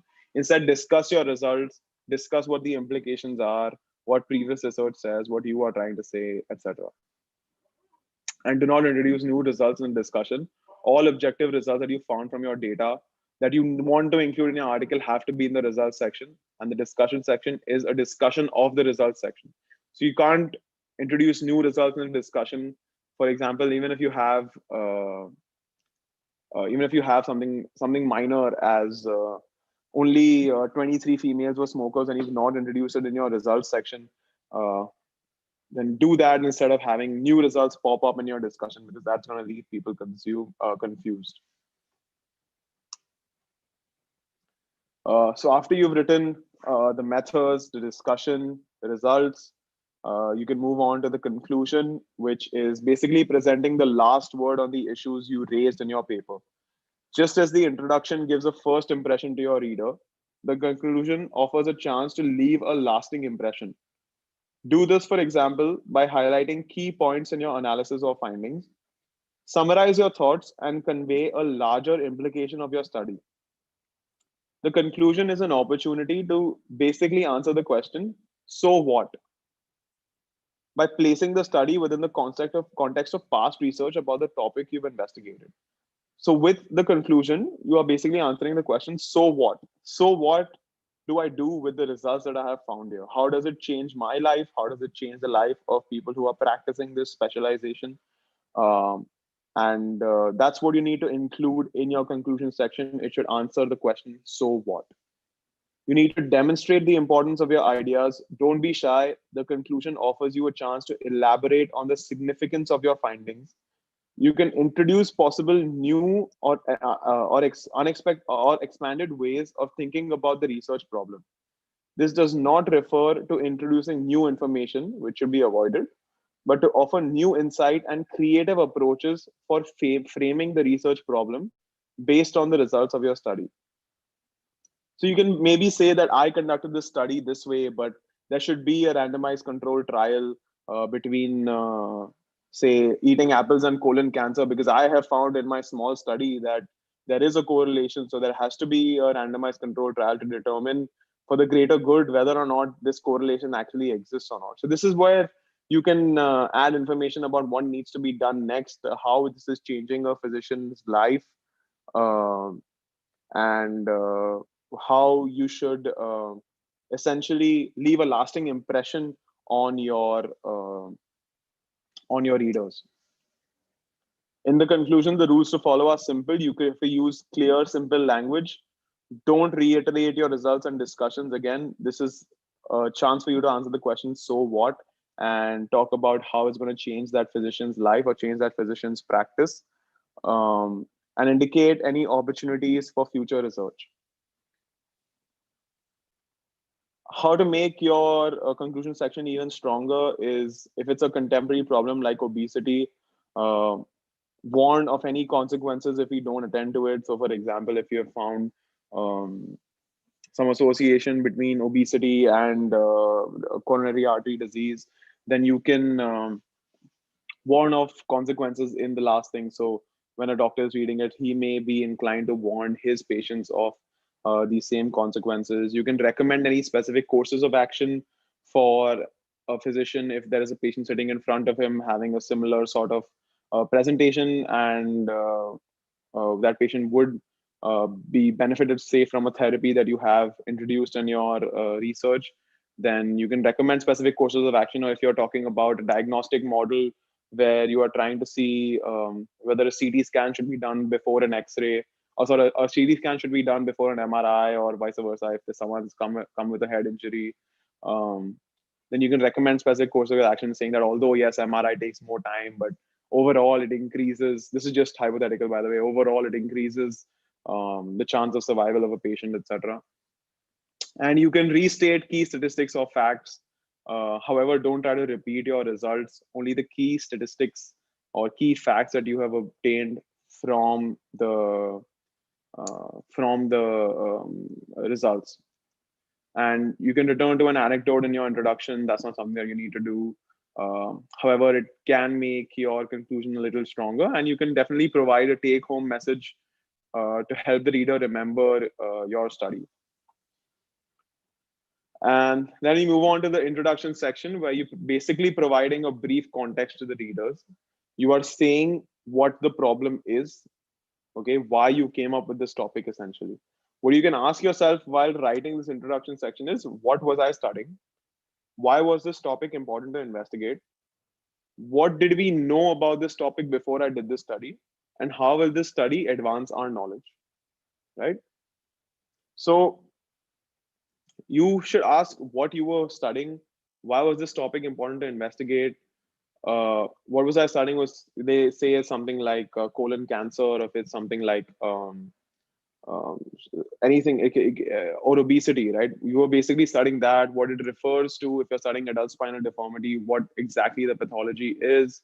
Why was this topic important to investigate? What the current, if there are some 50,000 people suffering from it, and the current treatment of it is very poor, and the results are very poor. So we decided to do this special implant or this special surgery to see if results are better.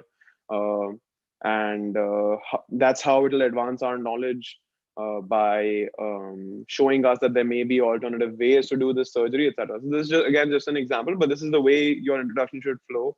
What you were studying, why was this topic important, what did you know about this topic before you did this study, what are some gaps in the knowledge that are there, how you're trying to fill those gaps. That's essentially what the introduction section is.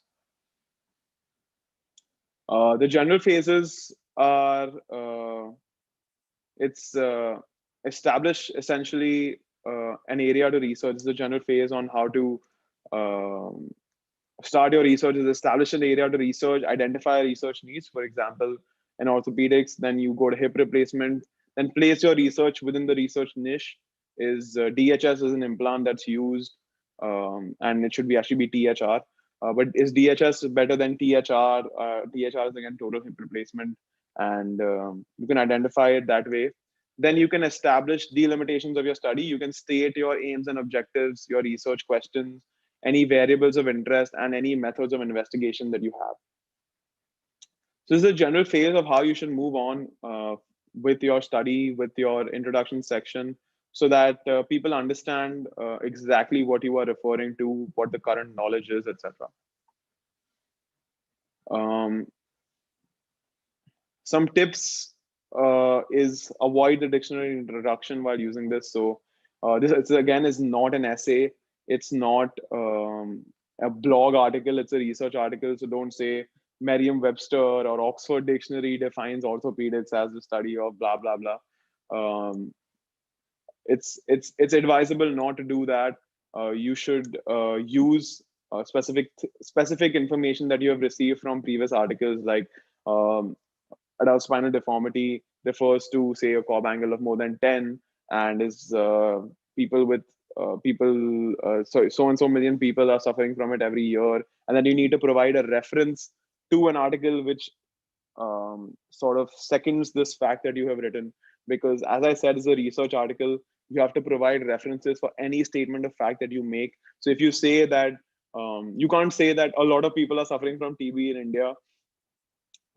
Even if you do, you have to mention an article that says so, where they're talking about maybe the prevalence of TB in India. So instead of saying a lot of people, find a paper which gives you an approximate number and say this many people, which is that dash percent of the population of India suffering from TB.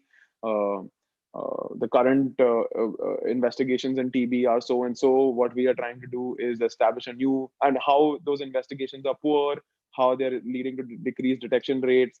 So what we are trying to do is establish a new diagnostic technique, um, which would improve the detection of TB, which would improve lifespan of TB people, decrease the prevalence or incidence of a disease, etc. So that's how your introduction should flow, where you're talking about a general topic, move on to more specific things, move on to previous research, move on to previous research done in that particular section, say if it's diagnostic modalities for TB, what the gaps are, then move on to what you are talking about, how it fills those gaps, right? Then let's move on to titles. So readers decide if the article is relevant to them or not, just by reading the title sometimes, because as you guys might have remembered from the results section of the PubMed or of Google Scholar that we saw yesterday, the first thing that we see is the title, and then we decide, okay, maybe this is important for me to read. And the more number of readers you have, the more citations you have, and that's what's important in the end. So you need to have an effective title. Actually, there are more than 10 papers published just on what makes an effective research title, where they have analyzed a number of titles and they've seen that if a title has so and so words, then there is more chance of it being cited, or if there are more than 10 words, then there's less chance of it being cited, etc. So there are actually articles done on whether or not on what makes a title effective, right? So some tips for effective titles is you need to attract attention, not say we found the cure to cancer or something like that, but just appropriate enough where you're just hinting them about what your study is about, but not giving out the results completely, because if they just have the results right there in the title itself, they won't bother reading through the abstract or the results, or the whole paper that you have. So make sure that you don't you have effective titles in the way that you are trying to attract a little bit of attention. Use the fewest possible words. Don't go on to include 15 or 20 words. Have the fewest possible words so it's easy to read. People are understanding what you're talking about, what topic it is. You don't need to include exact information about your study participants unless it's relevant to that particular topic. Um, Make it informative, but make it concise, and identify the main issue you're talking about. So if you're talking about the diagnostic modality in, say, TB, my title would probably be, does this new diagnostic modality for TB increase the detection rate or decrease the lead time, etc. So that is posed as a question, which a person would have to go on the link and read the abstract to answer. So that makes an effective title where I'm exactly telling them what this is about. It's a new diagnostic modality for TB, which may be better than the ones that currently exist, right? So like I mentioned, there are a few studies done on just on whether a title is effective or not. And these are some of them that are there. So they have found multitude of different results in their study. So there is no actual consensus on what makes a great title. But they have just observed some trends saying that there's a huge increase in number of titles with question marks, or lengths of titles vary according to individual sciences, where biology has 15, maths 8, etc. But you can definitely read them in your free time and determine which article is best for you to determine what article title you want in your studies. But there have been some studies on this. So this is quite a contentious topic, and this has been discussed quite a lot in the research fraternity. So there is no ideal title, but you can just give tips on how to write a title. So there are actually 13 different types of articles, article titles, according to this person called Dr. Hartley, who has done a lot of research on titles of articles. There are descriptive titles, declarative titles, and questions, which are the main three. And there is a short checklist for appropriate article titles where it shouldn't be too short, shouldn't be too long, it should be clear, not have many technical words, and it should not have any uncommon abbreviations like, say, TBD. If you're using TBD instead of TB, where you're saying TB disease, and that would make no sense to a person who's reading that title. Maybe he would just let that article go before reading it. So these are some short questions that your title should answer, where it can be a pun or irony. Like we have an article that's going to be published with PubGeek, and the name is "Why My Hip Was Missed," or "Who Missed My Hip." where we're basically trying to identify what the cause of a missed congenital or developmental hip dysplasia is. Uh, so that's what. So it can be a little pun and irony, but it's not going to go into the journalism level. But make sure that your title, when you're writing, answer these few questions. Uh, you can. So now you have completed your article. You could now you have to decide who has to be the author. So usually this causes a lot of fights between researchers, causes a lot of fights between medical students. However, it should genuinely not, because my rule of thumb is that the first three authors are usually ones who have provided. That's my understanding. Is the first three authors are usually the ones that are provided most information and most help from for the article.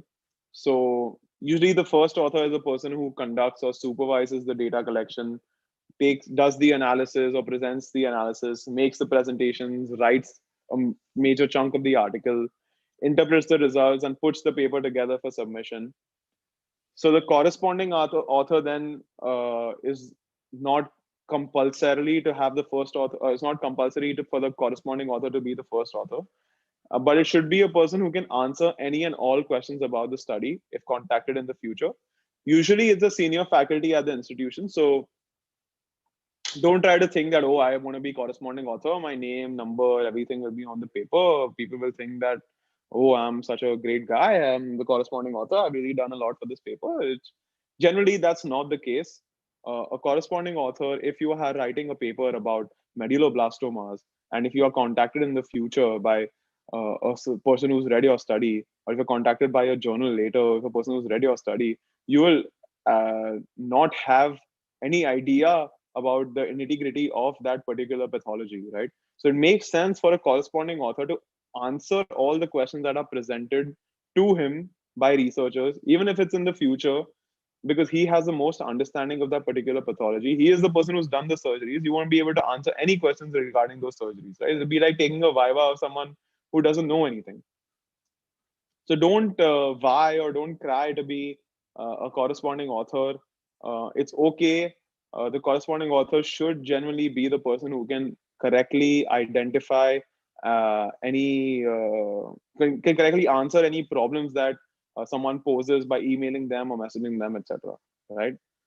A ghost author is something called excluding someone who's participated in the work. So again, I would recommend not doing that. So before you start working with your colleagues, make sure that there is a clear understanding of who's going to be first author, second author, third author, so that there are no fights in the future. There's no harm in discussing it first instead of fighting later after the paper has been made and the person who has access to the paper publishes it, then someone else publishes it somewhere else, then you all get caught for some sort of copyright violation because the journal has two journals have published this same article. So make sure you all just discuss in brief what the authorship status is going to be. It doesn't matter if you're first, second, or third. As a medical student, doesn't even matter if you're sixth. I have been sixth author in some cases, and I'm proud to be on those papers because they're generally good papers.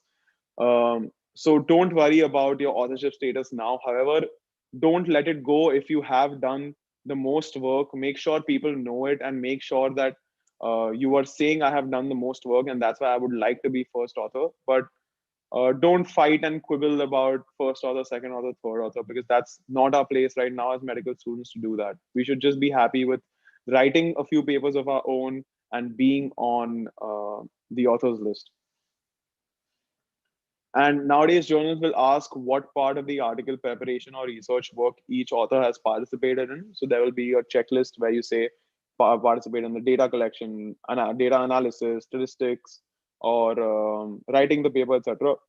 So make sure you have appropriate ticked for each author that has contributed to this. So if there are any questions that arise, they could be directed to that particular person instead of having a havoc later on. But yeah, so determine your authorship early on.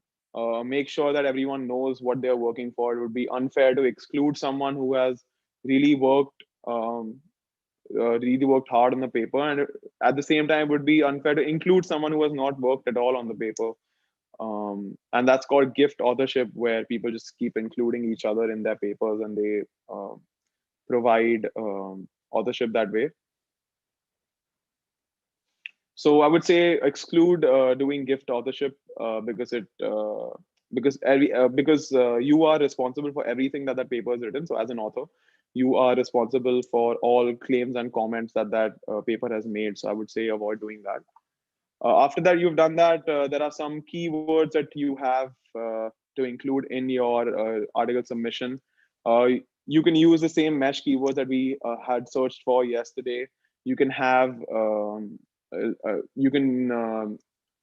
only established abbreviations like DNA, RNA, MRI, etc. You can again make up your own. You can't make up your own abbreviations when you're using this. And then you can go on to write your abstract, which is usually, like I said, the most important part of your research papers. It's especially the most read part of your research paper. So make sure it is well done. It meets the guidelines of the journal that you're trying to submit in. Some journals will have something called a structured abstract, where they want within the 250 or 300 word abstract, they want background, methods, results, etc. So make sure you have that down, because otherwise you'll have to start working on your abstract again. There's usually the last element to be written, but the first one to be read and the most read part of your paper. And usually only the title and abstract will always be freely available, whether it's on PubMed, whether it's on a paid site, whether or not it's open access. So make sure these two things you have honed down. A good abstract reads to an interested reader, leads to more citations, because citations is the name of the game and not the number of research papers that you have.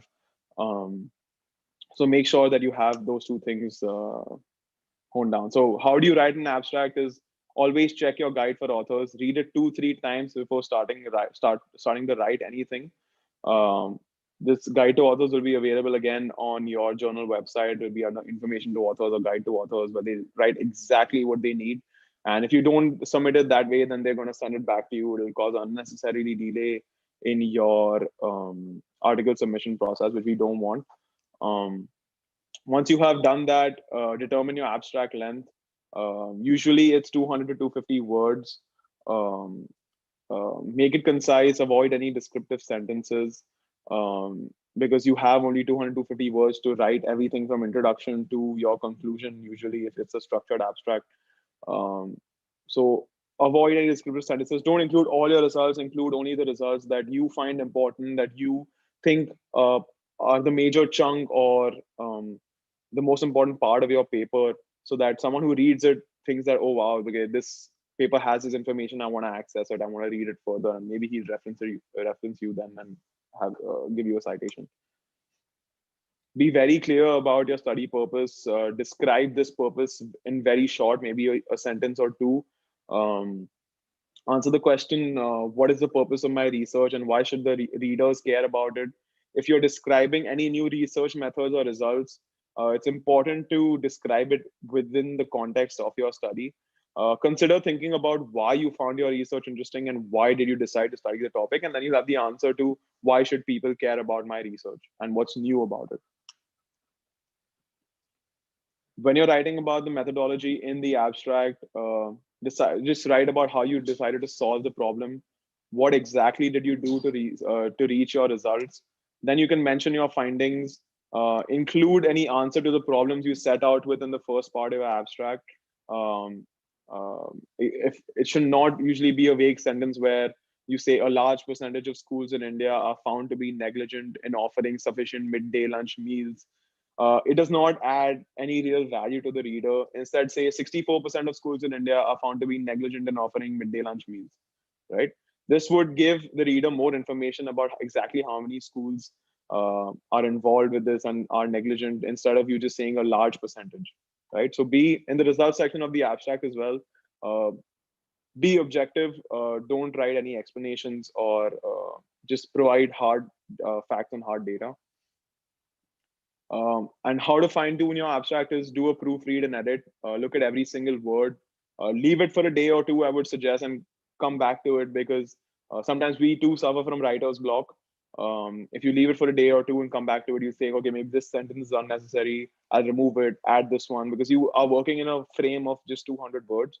So it becomes very important to edit, re-edit, and just take a break from it, from your just for the sake of your brain, and come back to it, so that you have develop new ideas, you develop a better understanding of your own paper, and you can then write it, then pass it to 2-3 colleagues, and they can say, okay, hey, I didn't find this information useful, maybe you can delete it from your abstract, and you can add something else that might have been important in your results. Avoid any background information. There are no references in abstract, so you don't need to reference another article that says a particular thing. Um, don't don't end with a dot dot dot like we do in messages today. It's just a general general thing that I would like to say. And avoid any abbreviations or jargons or terms that may be confusing to the reader, because you understand that if someone is just reading your title and abstract, that person does not have enough time to think about what you mean, because you're using some complicated words that you got from your thesaurus. And you're not allowed again to have any images or illustrations or tables or references to the abstract. So make sure you have that in mind before you start writing it. Just the last few points before Dr. Rujuta joins us. She's already joined us, so I'm just gonna hurry up here. The manuscript language needs to be simple. Convey one piece of information per sentence. Write direct, short, and factual sentences. Present tense is for known facts. So, for example, the average life of a honeybee is 6 weeks, and if you have done the experiment and you have found the results, then you can say that the average lifespan of a bee in our contained environment was 6 weeks. So this is just some nuances of the usual present past tense that you need to use while writing your paper. And while writing your paper, make sure that the grammar you have is an active voice. So instead of saying that the lifespan of a bee increase is what we found, you could say we found that the lifespan of a bee increased, because that active voice usually makes your sentences shorter, and it helps you to avoid jargon. So like I said, there is no research sentences or research words that you can use. So just make your paper as simple as possible. Remember NUAP, which means that no unnecessary acronyms. Please don't make your own acronyms that aren't known by most people, because it just becomes confusing to use those. And just for someone who's reading the paper to go back and see, oh, this is what they meant with this acronym, and it just messes with their train of thought. Eliminate any redundant phrases. Don't use isn't, weren't, aren't, your. Try to avoid using these apostrophe words because they're usually not part of the research world. And always remember to check yourself before you wreck yourself. Try to go back, read your paper again and again before you submit it, because unless you do, reviews are going to come back to you with those same questions, which will again delay your time for publishing. So definitely go back, send it to a few colleagues, and then publish your paper. So I think that's my time for today about how to write your research paper. I think we're joined by Dr. Rujuta. Dr. Rujuta, are you online?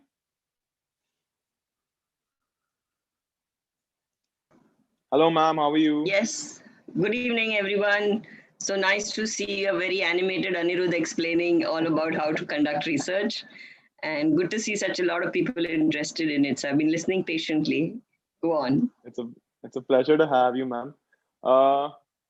Ma'am, so a couple of students had a few questions regarding the research world, and we know you've been involved with research for the past 20 years. You've been the president of the BOS and multiple other associations, and we thought you'd be the best person to just vice president as of yet. Yes, ma'am. Oh, thank you for the prophecy, but ma'am, so we thought you'd be the best person to answer any questions that these students have. So I think the IMA-MSN team has written some questions for you, and maybe Ms. Badin can take it from here. Sure, I'll be happy to answer whatever I can. Thank you, Dr. Aniruddh. Welcome, Dr. Rujuta, ma'am. Ma'am, we have a few questions that basically we told our students today that Dr. Rujuta will be joining us, and they sent a few questions and we'd like you to answer them. Firstly, there's a question from a student. Let's suppose that I find a research which is maybe done in another state, and I like that research. Its methodology is also feasible for me to conduct. I search further and find that such a research has not been done in my state on that same topic. Mm-hmm. So I feel like conducting it with the same methodology, but on a different population. So will that be considered as plagiarism? So nowadays, it's a very good question, firstly. Nowadays, there are very, very strict norms for plagiarism. Somehow, we tend to take the easy way out. So what you could do is borrow the idea, but also take a little bit of homework there. Look at what aspect of the same research has not been addressed. For example, if you say IT fractures in this population age group, and you want to look at the outcomes and you see that, okay, this particular implant is new and I've seen it in somewhere else, but I've not seen it in my state. Then what you could do is, along with the implant design, also study the fracture patterns, also study what comorbidities were there. So you add a new angle to it, then your study population changes. But if you're just going to mirror the same thing, then I think, you yourself deserve a little more credit than to just take the easy way out and change figures, numbers, and a few words here and there. That's like cheating yourself. So more than plagiarism, I think it will not serve the purpose if you really want to do good research. So we must tweak the topic a little. Yeah, as in, definitely there are so many aspects to be, thought about. I mean, in India, I think a very important thing we have is the numbers. Second very important thing we have is a variety and the will. The problem is with the follow-up. So if you can kind of look at your own unique problems and find ways of solving them, then that really helps. Now we have two questions on methodology. I'll pose the first one. It's a little descriptive actually. I submitted an abstract for the ICMR-STS with a certain methodology and it was accepted. But then when I got down to data collection and analysis, I realized that my methodology is not feasible for me in the time and resources I have. So now can I change it? Will this cause rejection of my paper as I change my methodology midway? And is it SP? Yes, this will certainly cause a resubmission, because methodology, the soul of your paper is your material and methods. And that is something you have to, I think Aniruddh will agree, many times when we've interacted, we've kind of thrashed the same thing 10 times, and what to include, what not to include, which way to conduct the study. Most reviewers do realize that it's not possible to have a perfect sort of a study, but at least if you have taken the correct path, and as long as you've thought rationally about what question you're going to answer, and you've taken the pros and cons into account, plus with a very conscious, clear mention of what biases were there inherent in your study, then that is good enough and qualifies for a good research. But when you say it was not feasible at all, that means there is a basic problem in conducting the study. Then any review board, anybody will ask you to just resubmit. And you need to change tracks then before embarking on the journey. And that's very important. So should not feel disheartened with that. But if you realize that it is just not feasible, then that's in fact a good, we look at it as a good introspection. So we welcome that from students. You're not wasted time doing half your study, then realizing the other half. Exactly. Absolutely. There is also another follow-up question on methodology. How to come up with an effective methodology that is feasible, and also how to determine it if I'm asking the right questions and choosing the right parameters so that I get the correct result. Okay, so let's break this question into two parts. How to decide a good methodology. So as a general rough rule of the thumb, keep your focus as narrow as possible. Keep your study population as uncomplicated as possible. And when you are looking at a subject, first start the other way. Start with a good literature search so that you know what aspects are not addressed. Then you can jot down, okay, this is one part which has not been taken suitably. For example, like when he was saying that, bees or something he was saying. So then that time, if you say that, okay, bees are, the sting of a bee potentially causes an anaphylactic reaction. So then if you can't just generalize and say that I will study it in any age group. So then determine the species of the bee, determine the type of anaphylactic reaction you want to look at, and the time duration. So the minute you start putting in your check boxes that this is how much I'm going to look at, automatically it will be clearer to you what you want to study. And just come back to the second part of the question, repeat that. How do I know that I'm asking the right question? Right question. The right parameters. So for that, I think they must have, I'm not sure how much you have covered, but something of the null hypothesis, if you have already been through. Yes, ma'am. So you have to exactly go to the reverse.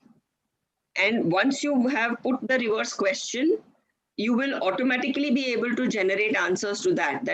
Let's assume that this is not true.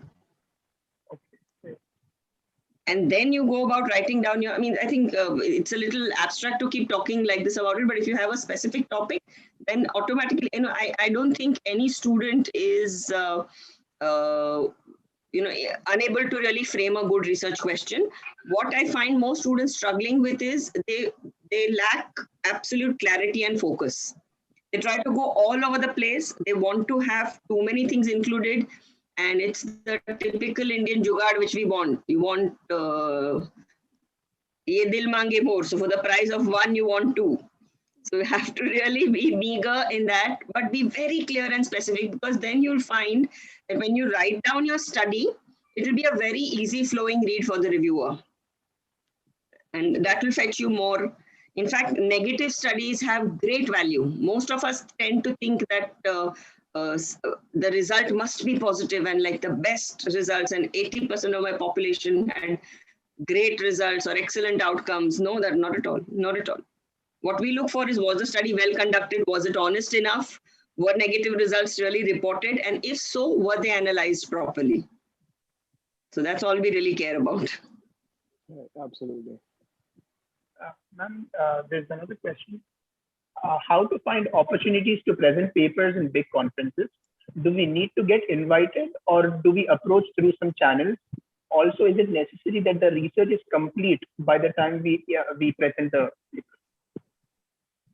So let's go reverse in this question. Yes, it's certainly you should have, the research should have been complete. You should have had a minimum follow-up of say 2 years based on the condition that you're studying. Most of you would be in an institute, so you would have a PG guide, or you would have access to somewhere where you go for an externship or short duration sort of observerships. So you could pick up papers in collaboration with that department, and it must be submitted through that department. So if your title is really catchy, if your subject is really something new, then submitting through that, I don't think is a problem at all. And you must be members of some or the other association. So for example, you could be, if you're from Telangana, you must be a member of your state association. All associations have not a full membership after you qualify, but even in the PG stage, you can become an associate member. So you could definitely get your name in that. Whether we will be allowed to present will all depend on the local rules of every conference. But if you really spend time on it, if you worked hard on it, you have a good follow-up. It depends on what condition you're studying. For example, if you're going to be doing a paper about pseudarthrosis tibia, that's a very, very rare condition. So even 7-8 cases with a reasonable long-term follow-up is good enough. Or a radial club hand, 8-10 cases good enough. But then if you're going to do a research about supracondylar fractures and the pin tract infections, for example, then a minimum of 100 to 200 have to be there. So what you choose and how common is the condition, that really matters. Ma'am, there's another question. If we are using any research papers in reference or citations, but we have not bought the paper, we got them by piracy, then will that be a problem while submitting? Actually, I'm not really the best person to answer this one, but I don't think so, because I think nowadays there are such a lot of student resources which are free. And Google Scholar itself, then the title search, then sometimes you can put in the university and search, or you can put the author. or you can put the digital identifier number, DOI, or something like that. So there are so many ways of searching. So, and I believe there are some officially unofficial sites which hack also. So, I mean, they actually offer it to you. There are some drug companies which may have access to these. So where you sourced out your reference from, I don't think that's the reason for rejection at all. There were a few questions on paper writing as well. While writing a research paper, what are some must-know tips we must follow to increase our chances of our paper being accepted by a publisher? Okay, so number one must-know tip is you have to have a good statistician on board. Before you begin the study, you must sit down and plan it out with him. Because something that, it's like being on the same page. What I may think as a clinician is a good methodology may be absolutely the wrong way of representing things to the statistician. For example, if I'm saying septic hip and I want to write down everything about the baby's age group from say 6 months to 2 years, to me it's fine as long as I'm saying it's toddlers. But the statistician may say, no, you need to put it down in days because he needs comparable uniformity in the data. I can say I'll diagnose septic hip clinically, but he will say, no, where is the clear-cut data? What parameters did you use? What was the gold standard? So did you use ultrasound or did you use blood counts? So what kind of data, qualitative, quantitative, what you are using, what decimal points or what calibration you are using, all those things are important to run through him, and which tests he or she is going to be able to apply to your paper. So once that is clear, then you divide your groups, especially if you're going to have a control and a study population. If you're just going to have, I think, continuous data, then usually there won't be that kind of a thing. Then the randomization will matter. And depending on the ethics of your topic, whether randomization is possible or not possible.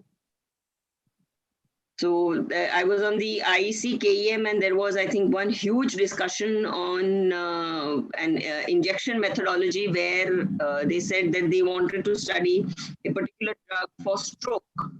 And the ethics committee just wouldn't agree because they said, we will not let this pass. You cannot randomize in a situation where there is a patient who needs treatment for stroke. So there cannot be placebo treatment. So depending on what your subject is, again, that is important to put down, that is randomization going to work or no. And every study cannot be a level 1 study at all. So it's fine to have in your CV all kinds of study, level 1, level 2, level 3, 4, things like that. Ideally, it is randomized control trials. If I give you a contemporary example, right now in the COVID scenario, so many liberties have been taken, Most of the times we would never publish a study unless you have a minimum 6-month data. But here in COVID, every 3 or 4 weeks, you find a new study coming out. And based on lab parameters, based on one drug versus the other. And they've even taken things like reduced hospitalization or reduced need for O2. So they studied very finite criteria. So all sorts of things can happen, but if in true scientific rigor, the clearer your study population, the narrower your study question, the simpler and very tangible methods if you have with your outcomes, and good follow-ups. I think these 5 things are a must-have for a good, robust study in your population. I mean, in your CV. Absolutely. Yeah, ma'am. So we as medical students usually don't have access to randomized clinical trials, and so that should not be the aim of what we want to do. We can start with maybe even a case report and then move on to a cohort or cross-sectional study. There's no harm in that. You could start with simple anatomical parameters. See, if you look at implants in orthopedics, most of these companies are based on anthropometric parameters for, in the Western population. You could start a simple study on, say, the diameter of the radius versus the length of the radius in this particular age group for these kind of, where we'll see whether the screw length suffices or the plate. So So it's so simple. You have to base it on what you have in front of you and what is studyable. And if it's just an anatomy study, then you won't really need a very long follow-up either. But you will need, in a cross-sectional study, you will need a larger population. So with everything that you choose, there will be, wheels within wheels. Absolutely. Can I ask you all a question? I think what kind of things have you all covered so far, and what is the main interest of the students these days? Ma'am, so we have had most of our students who are online today are first and second MBBS, and so far we have covered everything from what is research, how to choose a research topic. Then we went on to see how you can go to PubMed and what's the best way to search on PubMed and Google Scholar is, and how you can get your papers that you want. Then today we spoke about, right before you joined us, we spoke about how to write a research paper. And before that, we had Dr. Parag Dumne from Lilavati speak about what are predatory journals. And, a lot of, because I'm sure you as well get tons of emails saying International Journal of Medical Research and Science, please, ma'am, please support us, please publish papers. So how medical students shouldn't get stuck in that loop of, publishing their hard worked papers in these predatory journals. So we've covered basics of essentially most of the things that we could for MBBS, and what I personally found of use during my MBBS career. But that's essentially what we have covered so far. As to what MBBS students are concerned with today, I'm sure Ms. Badin would be a better person to answer that. No, I mean, honestly, through my experience, I never knew how to search an article on PubMed, to be very honest. I was that a novice as far as research is concerned. But then, all that the mesh terminology and PubMed lectures yesterday, and coming up with a topic that's actually feasible to pursue.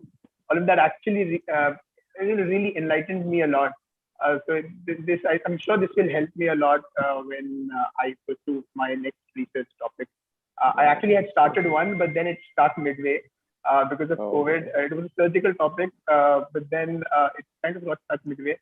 So we are planning on pursuing it soon, but then I'm not sure what will happen. So I just want to put this thought across to all of y'all, because of the good thing that y'all have done is touch upon predatory journals. So when you get a mail, or when it's too tempting, and if it's too easy to publish, and you see that the acceptance is just too high, or something is amiss, that suppose you have written one paper on, say, what were the commonest organisms in septic arthritis and osteomyelitis in a tertiary referral center.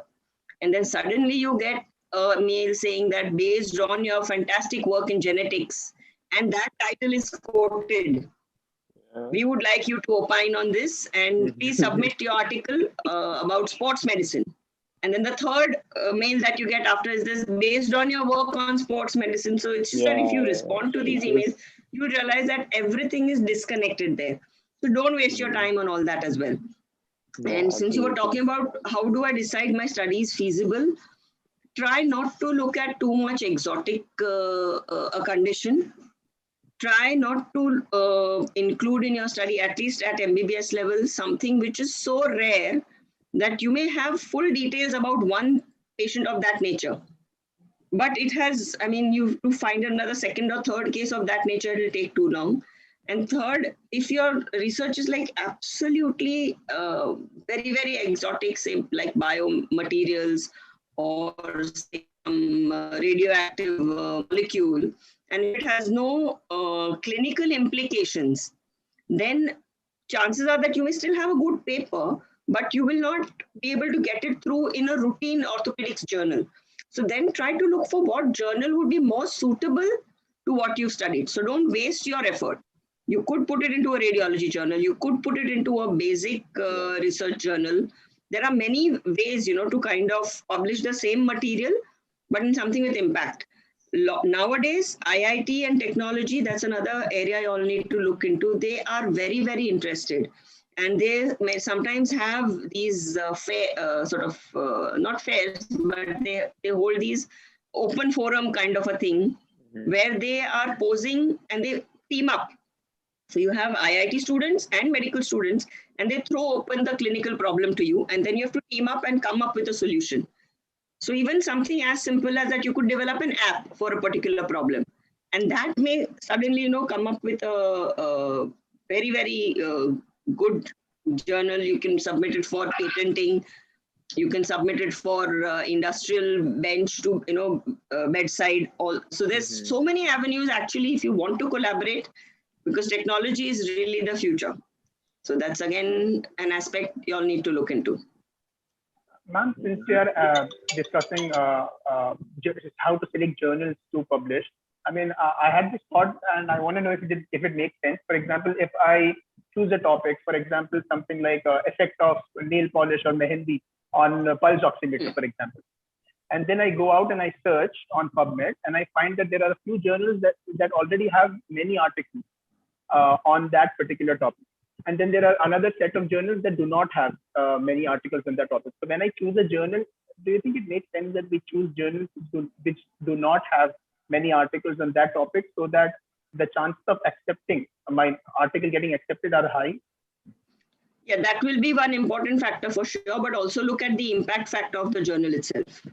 Okay. Look at the editorial board, look at the viewership, and look at what kind of people are contributing to it.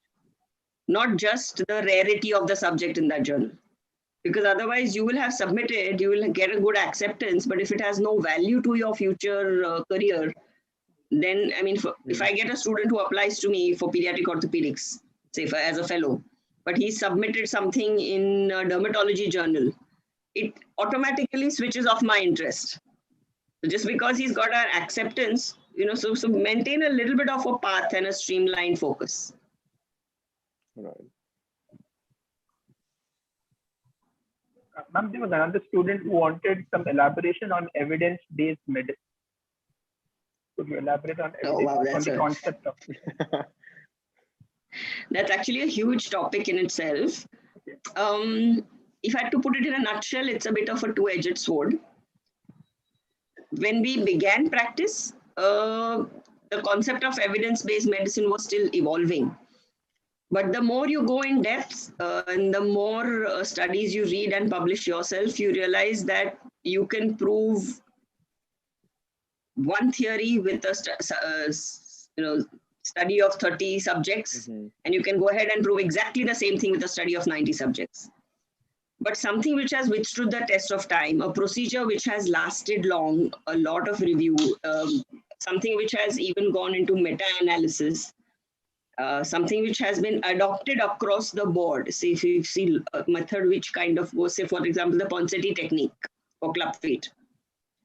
When that, it passes all the levels of peer review as well as clinical applicability, long-term follow-up, then that is kind of, that becomes a landmark paper. But you should, as a student, refrain from, so you should, the more you read, you will be able to decipher which are the landmark milestone articles and which are, just changing the flavor every season. So you will realize that as you go along. But you should refrain from becoming, say, too dependent only on papers. There is always weightage to what is published as well as what is actually practiced. So techniques will keep evolving. The same procedure 10 years back maybe have been the latest thing in the market and like swept the whole practice guidelines. And then 10 years later, people say that this has very bad long-term complications.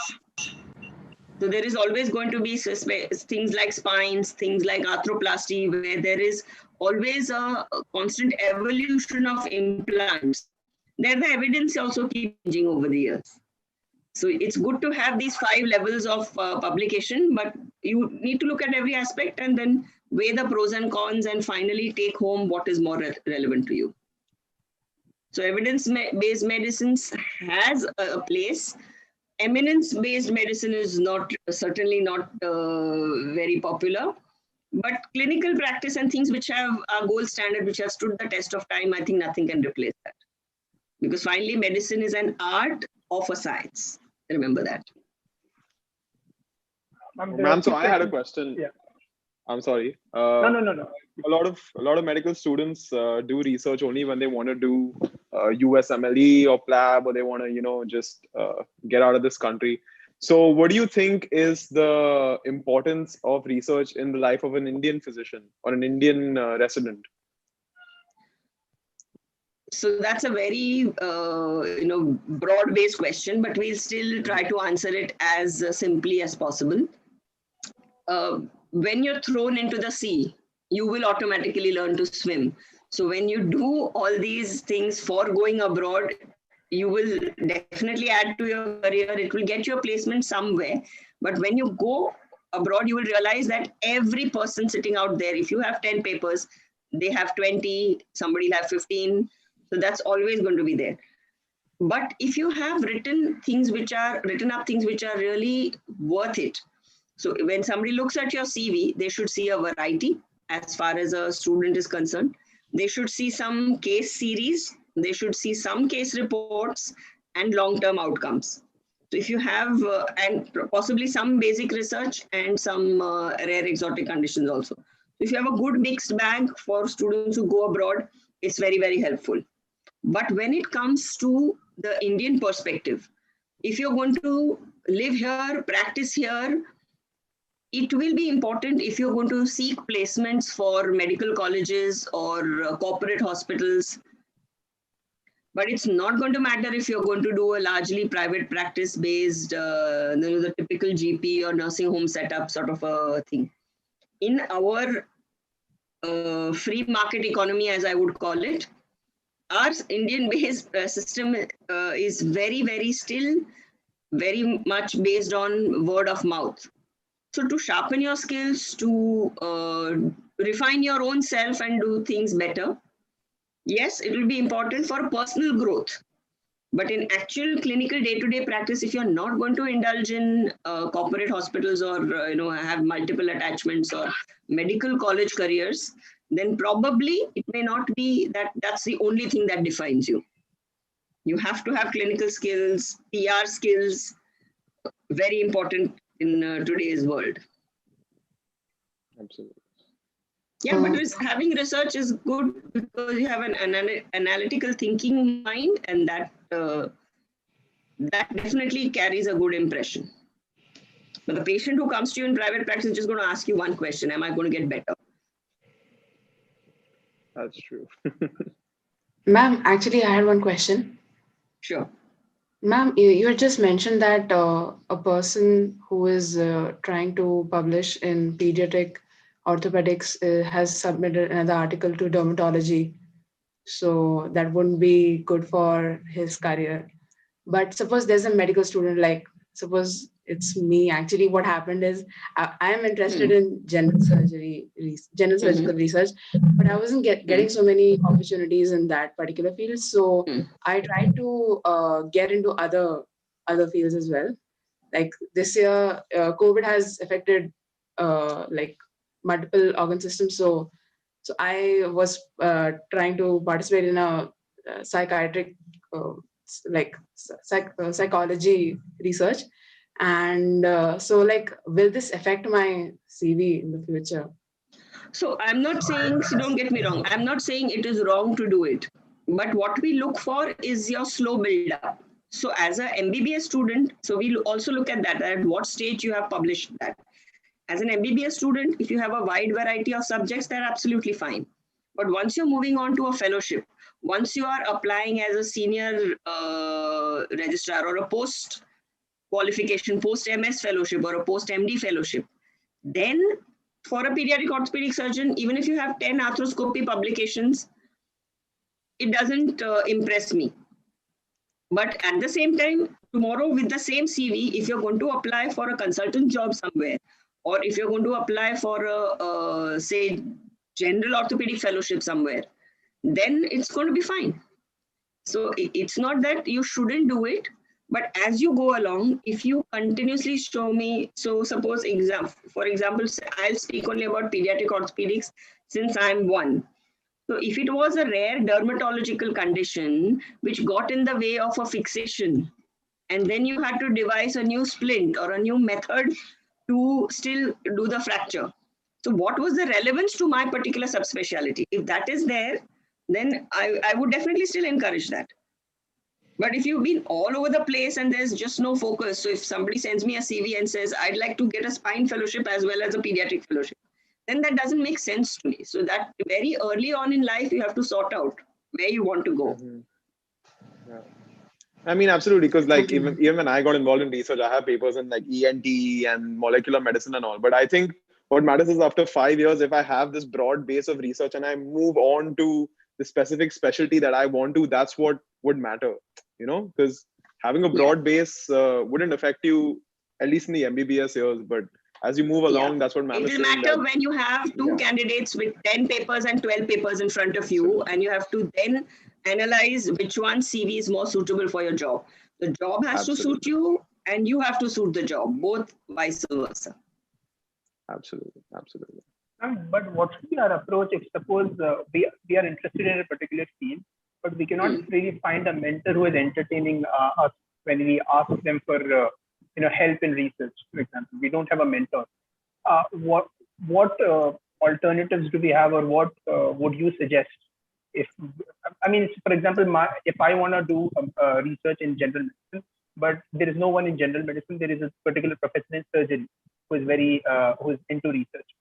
But I want to do it in general medicine. So what alternatives do I have, and how do I proceed? You could do a observership somewhere in an institute where they do encourage research.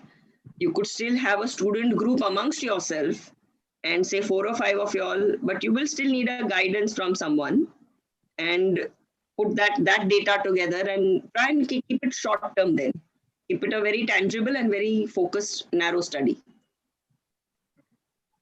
And then as you go ahead in your career, when you enter general medicine residency, that time you pick up some topic which is bigger and better.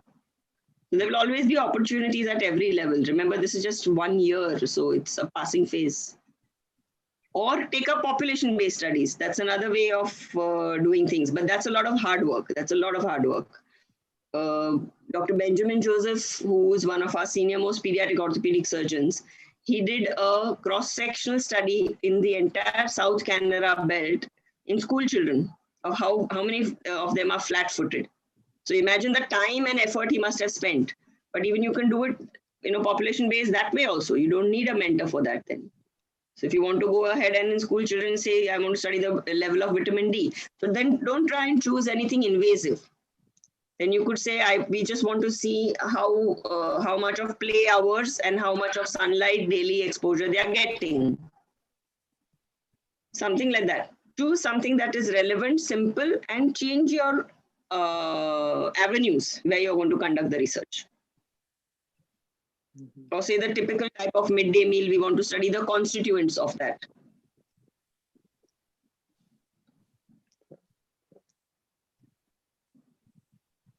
So good. I think I see a lot of young, bright researchers coming up. Yes, ma'am. We have about 120 people who are on YouTube Live with us right now. How nice is that? Yeah, and we had almost 1,200 people that signed up for this. But what I had also recommended to these students was that they can have groups of 3 or 4 working in different colleges. So even if one college has a person who is, very active in, say, medicine or general surgery, who's not active in your college, you could leave the competitive spirit at the door and join each other and really. You can pull your data. There'll be specific rules to it. Go through the ethics committee. But design your study well. I think there is no alternative to that. If you design your study well, and if your data is robust, then you can always publish later. Absolutely. Right. Are there any Ma'am, questions? there's one question. Excuse me, ma'am. Yes, sure. Can a UG student apply for a patent? Yeah. I think so. Why not? I mean, depends on what your product is. Absolutely. So Dr. Parag yesterday, I think the questions, Dr. Parag yesterday spoke about patents and innovation, and that's where this question is stemming from. But yeah, absolutely. I mean, even though there are 12-year-old kids with patents in the India, I don't think that should be an issue. Absolutely, it's just novelty and what you need to do. Absolutely. Yeah. All right, ma'am. I think we've taken too much of your time. Thank you so much for attending. It's truly been an No honor to problem. have It's you. been a pleasure. Thank It's you been a so pleasure, much for and answering all our the best to questions. all of you. This too shall pass, and I'm so glad that you all are investing your time in COVID, trying to do something good and fruitful. So keep it up. All the Thank you best. so much, ma'am. Bye-bye. Thank you so much. Thank you, Take ma'am. care. Thank you so much, ma'am.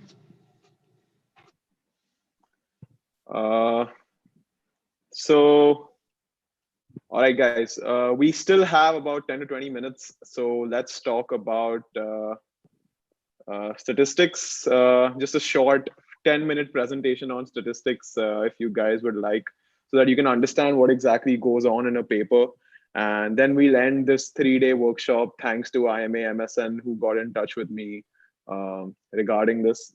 So let's talk briefly about statistics in medicine and what role it plays and how you can identify different sort of statistical values that you see in papers.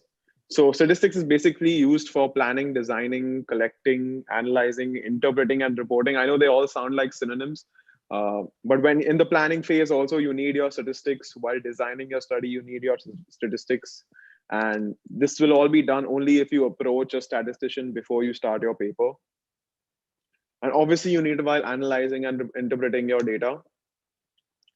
So we all see statistics as this behemoth of p-values and r-values and t-tests and complicated graphs and charts, but it doesn't need to be so. I'll give you some information regarding some basic statistics that are seen in most papers so that you can understand them. So without statistics, you'd be looking at individual results. You cannot interpret your results. Mean, median, mode are also part of statistics. And this ranges from simple means to complex regression analysis. So statistics is in everything and anything you do. Otherwise, you'd be reporting individual data to in your paper, which would be unreadable. So there are essentially two types of data, quantitative and qualitative. Qualitative, like we discussed yesterday, the qualitative types of studies where which are usually used in psychology, but quantitative can be further divided into three, which is categorical, ordinal, and scale. So categorical data is something like yes or no, which is two categories, right? And ordinal basically means it's an order. So if you have someone complaining of pain, and if you have a scale of 1 to 9, so a 6 is more than a 5, but a yes is not more than a no, or a no is not more than a yes, right? Or if a person is a male or female, then a female is not more than a male, or a male is not more than a female, right? So that's called categorical. But ordinal is when there is a particular order to things, and it would range from say 1, 2, 3, 4, 5, 6, 7, 8, 9, etc. And the scale is something that is continuous. So like a BP, which can range from 120 to 121, 122, 123, etc. So that's called a scale variable, where it's not divided into classes itself. It is just numbers which have which go on for quite a long time. Now, why this is important is because there are different statistical tests applied to the different types of data. So usually t-tests are just for scale data. They are not used for ordinal or categorical data, which a lot of people do during when they present their surveys, which I have seen in paper presentations. So that's why it's important to understand the difference between these three things. Again, the scale data can be of two types. It could be continuous, which is blood sugar level can be 143.2, 143.3, etc. Or it can be an interval, which is pulse, which is 72 or 73. So there is no decimal point essentially between continuous and interval. Ordinal data again means that it's ordered. So how much would you like this course? Would you rate on scale of 1 to 5? It has an order. So 5 is more than 1, is more than 3. So there is an order to things, which is 1, 2, 3, 4, 5, not 5, 2, then 3, then 1. I hope that's easy to understand. And if someone votes 1 and someone votes 5, it's not the same thing. There's an order from 1, 2, 3, 4, 5, right? And other than instead of saying male or female, which would not have an order. So again, nominal means that there is no order of data. Are you male or female? Do you like this course? Yes or no? That would come under the nominal or categorical data category. So there are a few tests that we use. The most common is usually, as we all know, the student's t-test.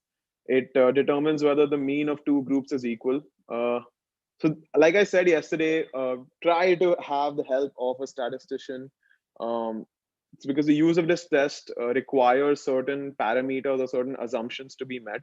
So as in statistics, it's not one size fits all, where you have one test which can be used for any and all data you have, or where there is a normality assumption. The data needs to be parametric. It needs to be independent samples or dependent if you are using a paired one. But so there has to be certain parameters that need to be met, which the statistician will evaluate once you give him your data.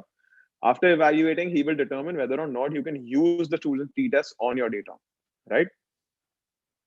Then you have something called the p-value, which is usually confuses a lot of people, but it is actually a very simple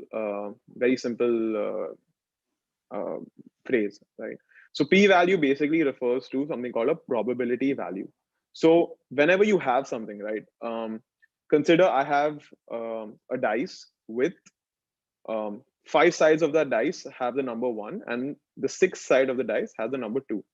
So the probability of me getting a number 1 is 5 on 6, right? And the probability of me getting a number 2 is 1 on 6, correct? I hope we understand that from our maths days back in the 10th, 11th or 12th grade.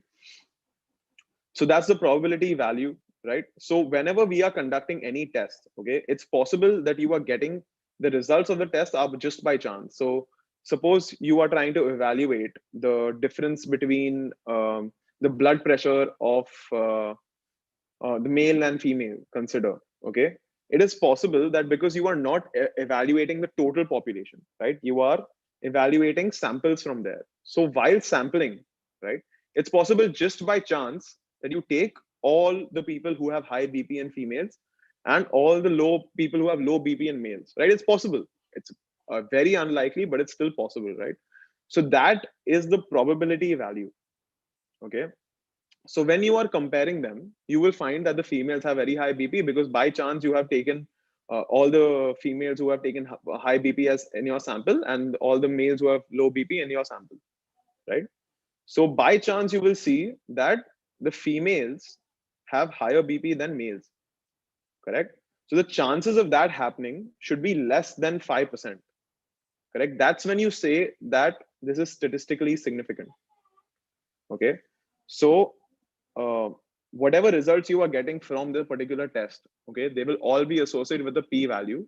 So if the test is statistically significant, you say that only when the chance of the result that you have gotten from that test, that you would get it by chance, just because of the factor of chance, that just by chance you picked up all the high BP people and females, that should be less than 5%. That's when you say that your results are statistically significant. And where does this 5% come from? Is just something that we as a community have decided, that the p-value should be less than 0.05, which means that there should be less than a 5% chance that the results are obtained, or there's a 5% probability that the results are obtained just due to the factor of chance, okay?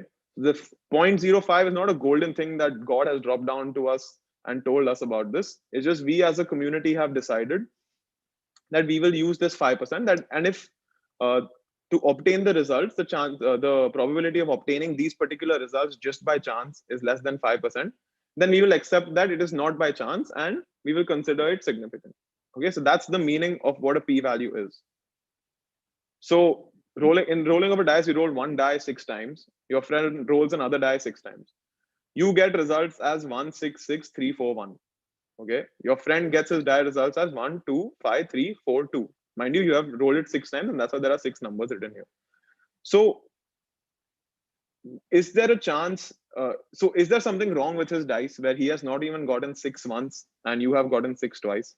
No, right? It's just a factor of chance, correct? It's just by chance that he did not happen to get even 1 6 when he rolled his dice and you did. So that's where the probability comes in. It basically shows that whether the test that has been applied to the data showed the difference due to chance, or there is some other underlying factor that is affecting the results.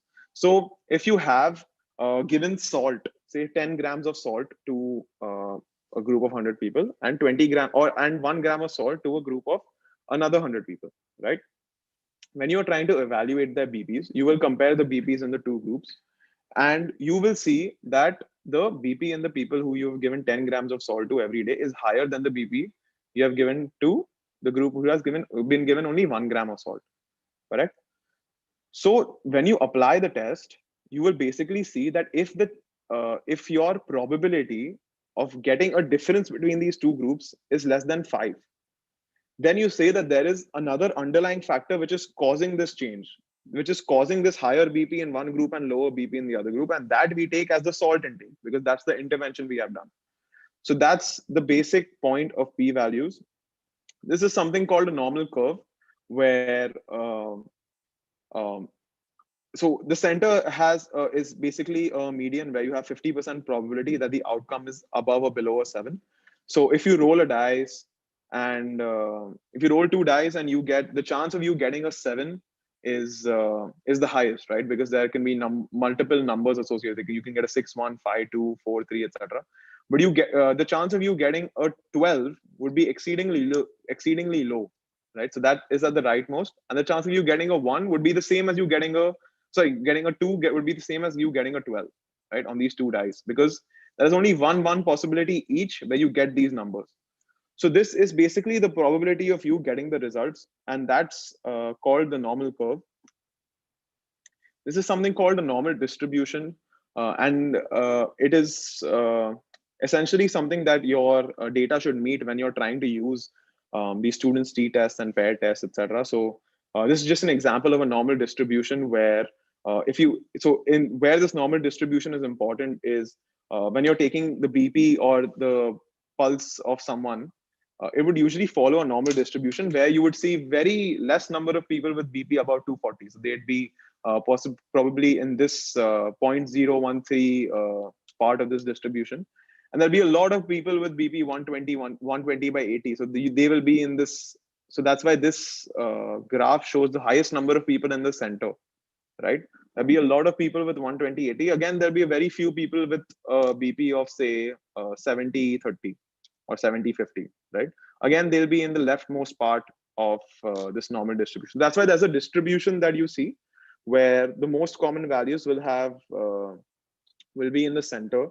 And as the values change, so suppose from 120, the BP goes 130, there'll be lesser people you find. Then 140, lesser people with 140, 150, lesser people with 150. Same this way, so there'll be lesser people with 100 systolic, lesser people with 90 systolic, lesser people with 60 systolic, etc. That's why there's a normal distribution that is formed. So if you consider this line, there's dots that make up this line. This is the distribution that you will find. That's essentially the basics of statistics that you need. You've understood the basics of p-value. You've understood the basics of what a normal distribution is. And I think this is a good place to end our 3-day workshop. We have covered as much as we can.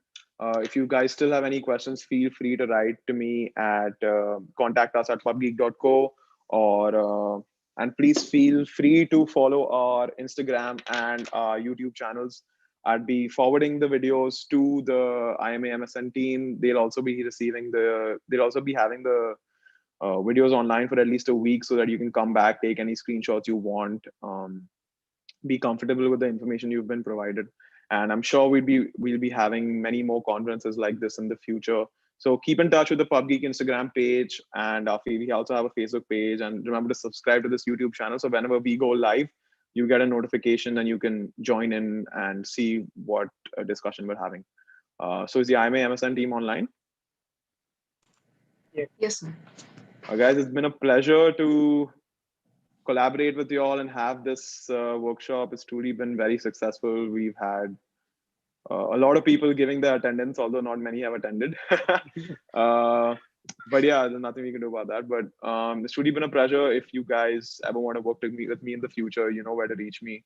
And we'll share the attendance link on the groups today. And I think when you'll all be giving the certificates to the participants? By 2 weeks. By 2 weeks. Perfect. All right. Thank you, everyone. It's been a pleasure. If you guys again have any questions, feel free to write to me at contact us at pubgeek.co, and we'll be happy to answer any questions you guys have. All right. See you. Have a happy Thanks. Sunday. Thank Bye. Thank you. you. Bye-bye. Bye.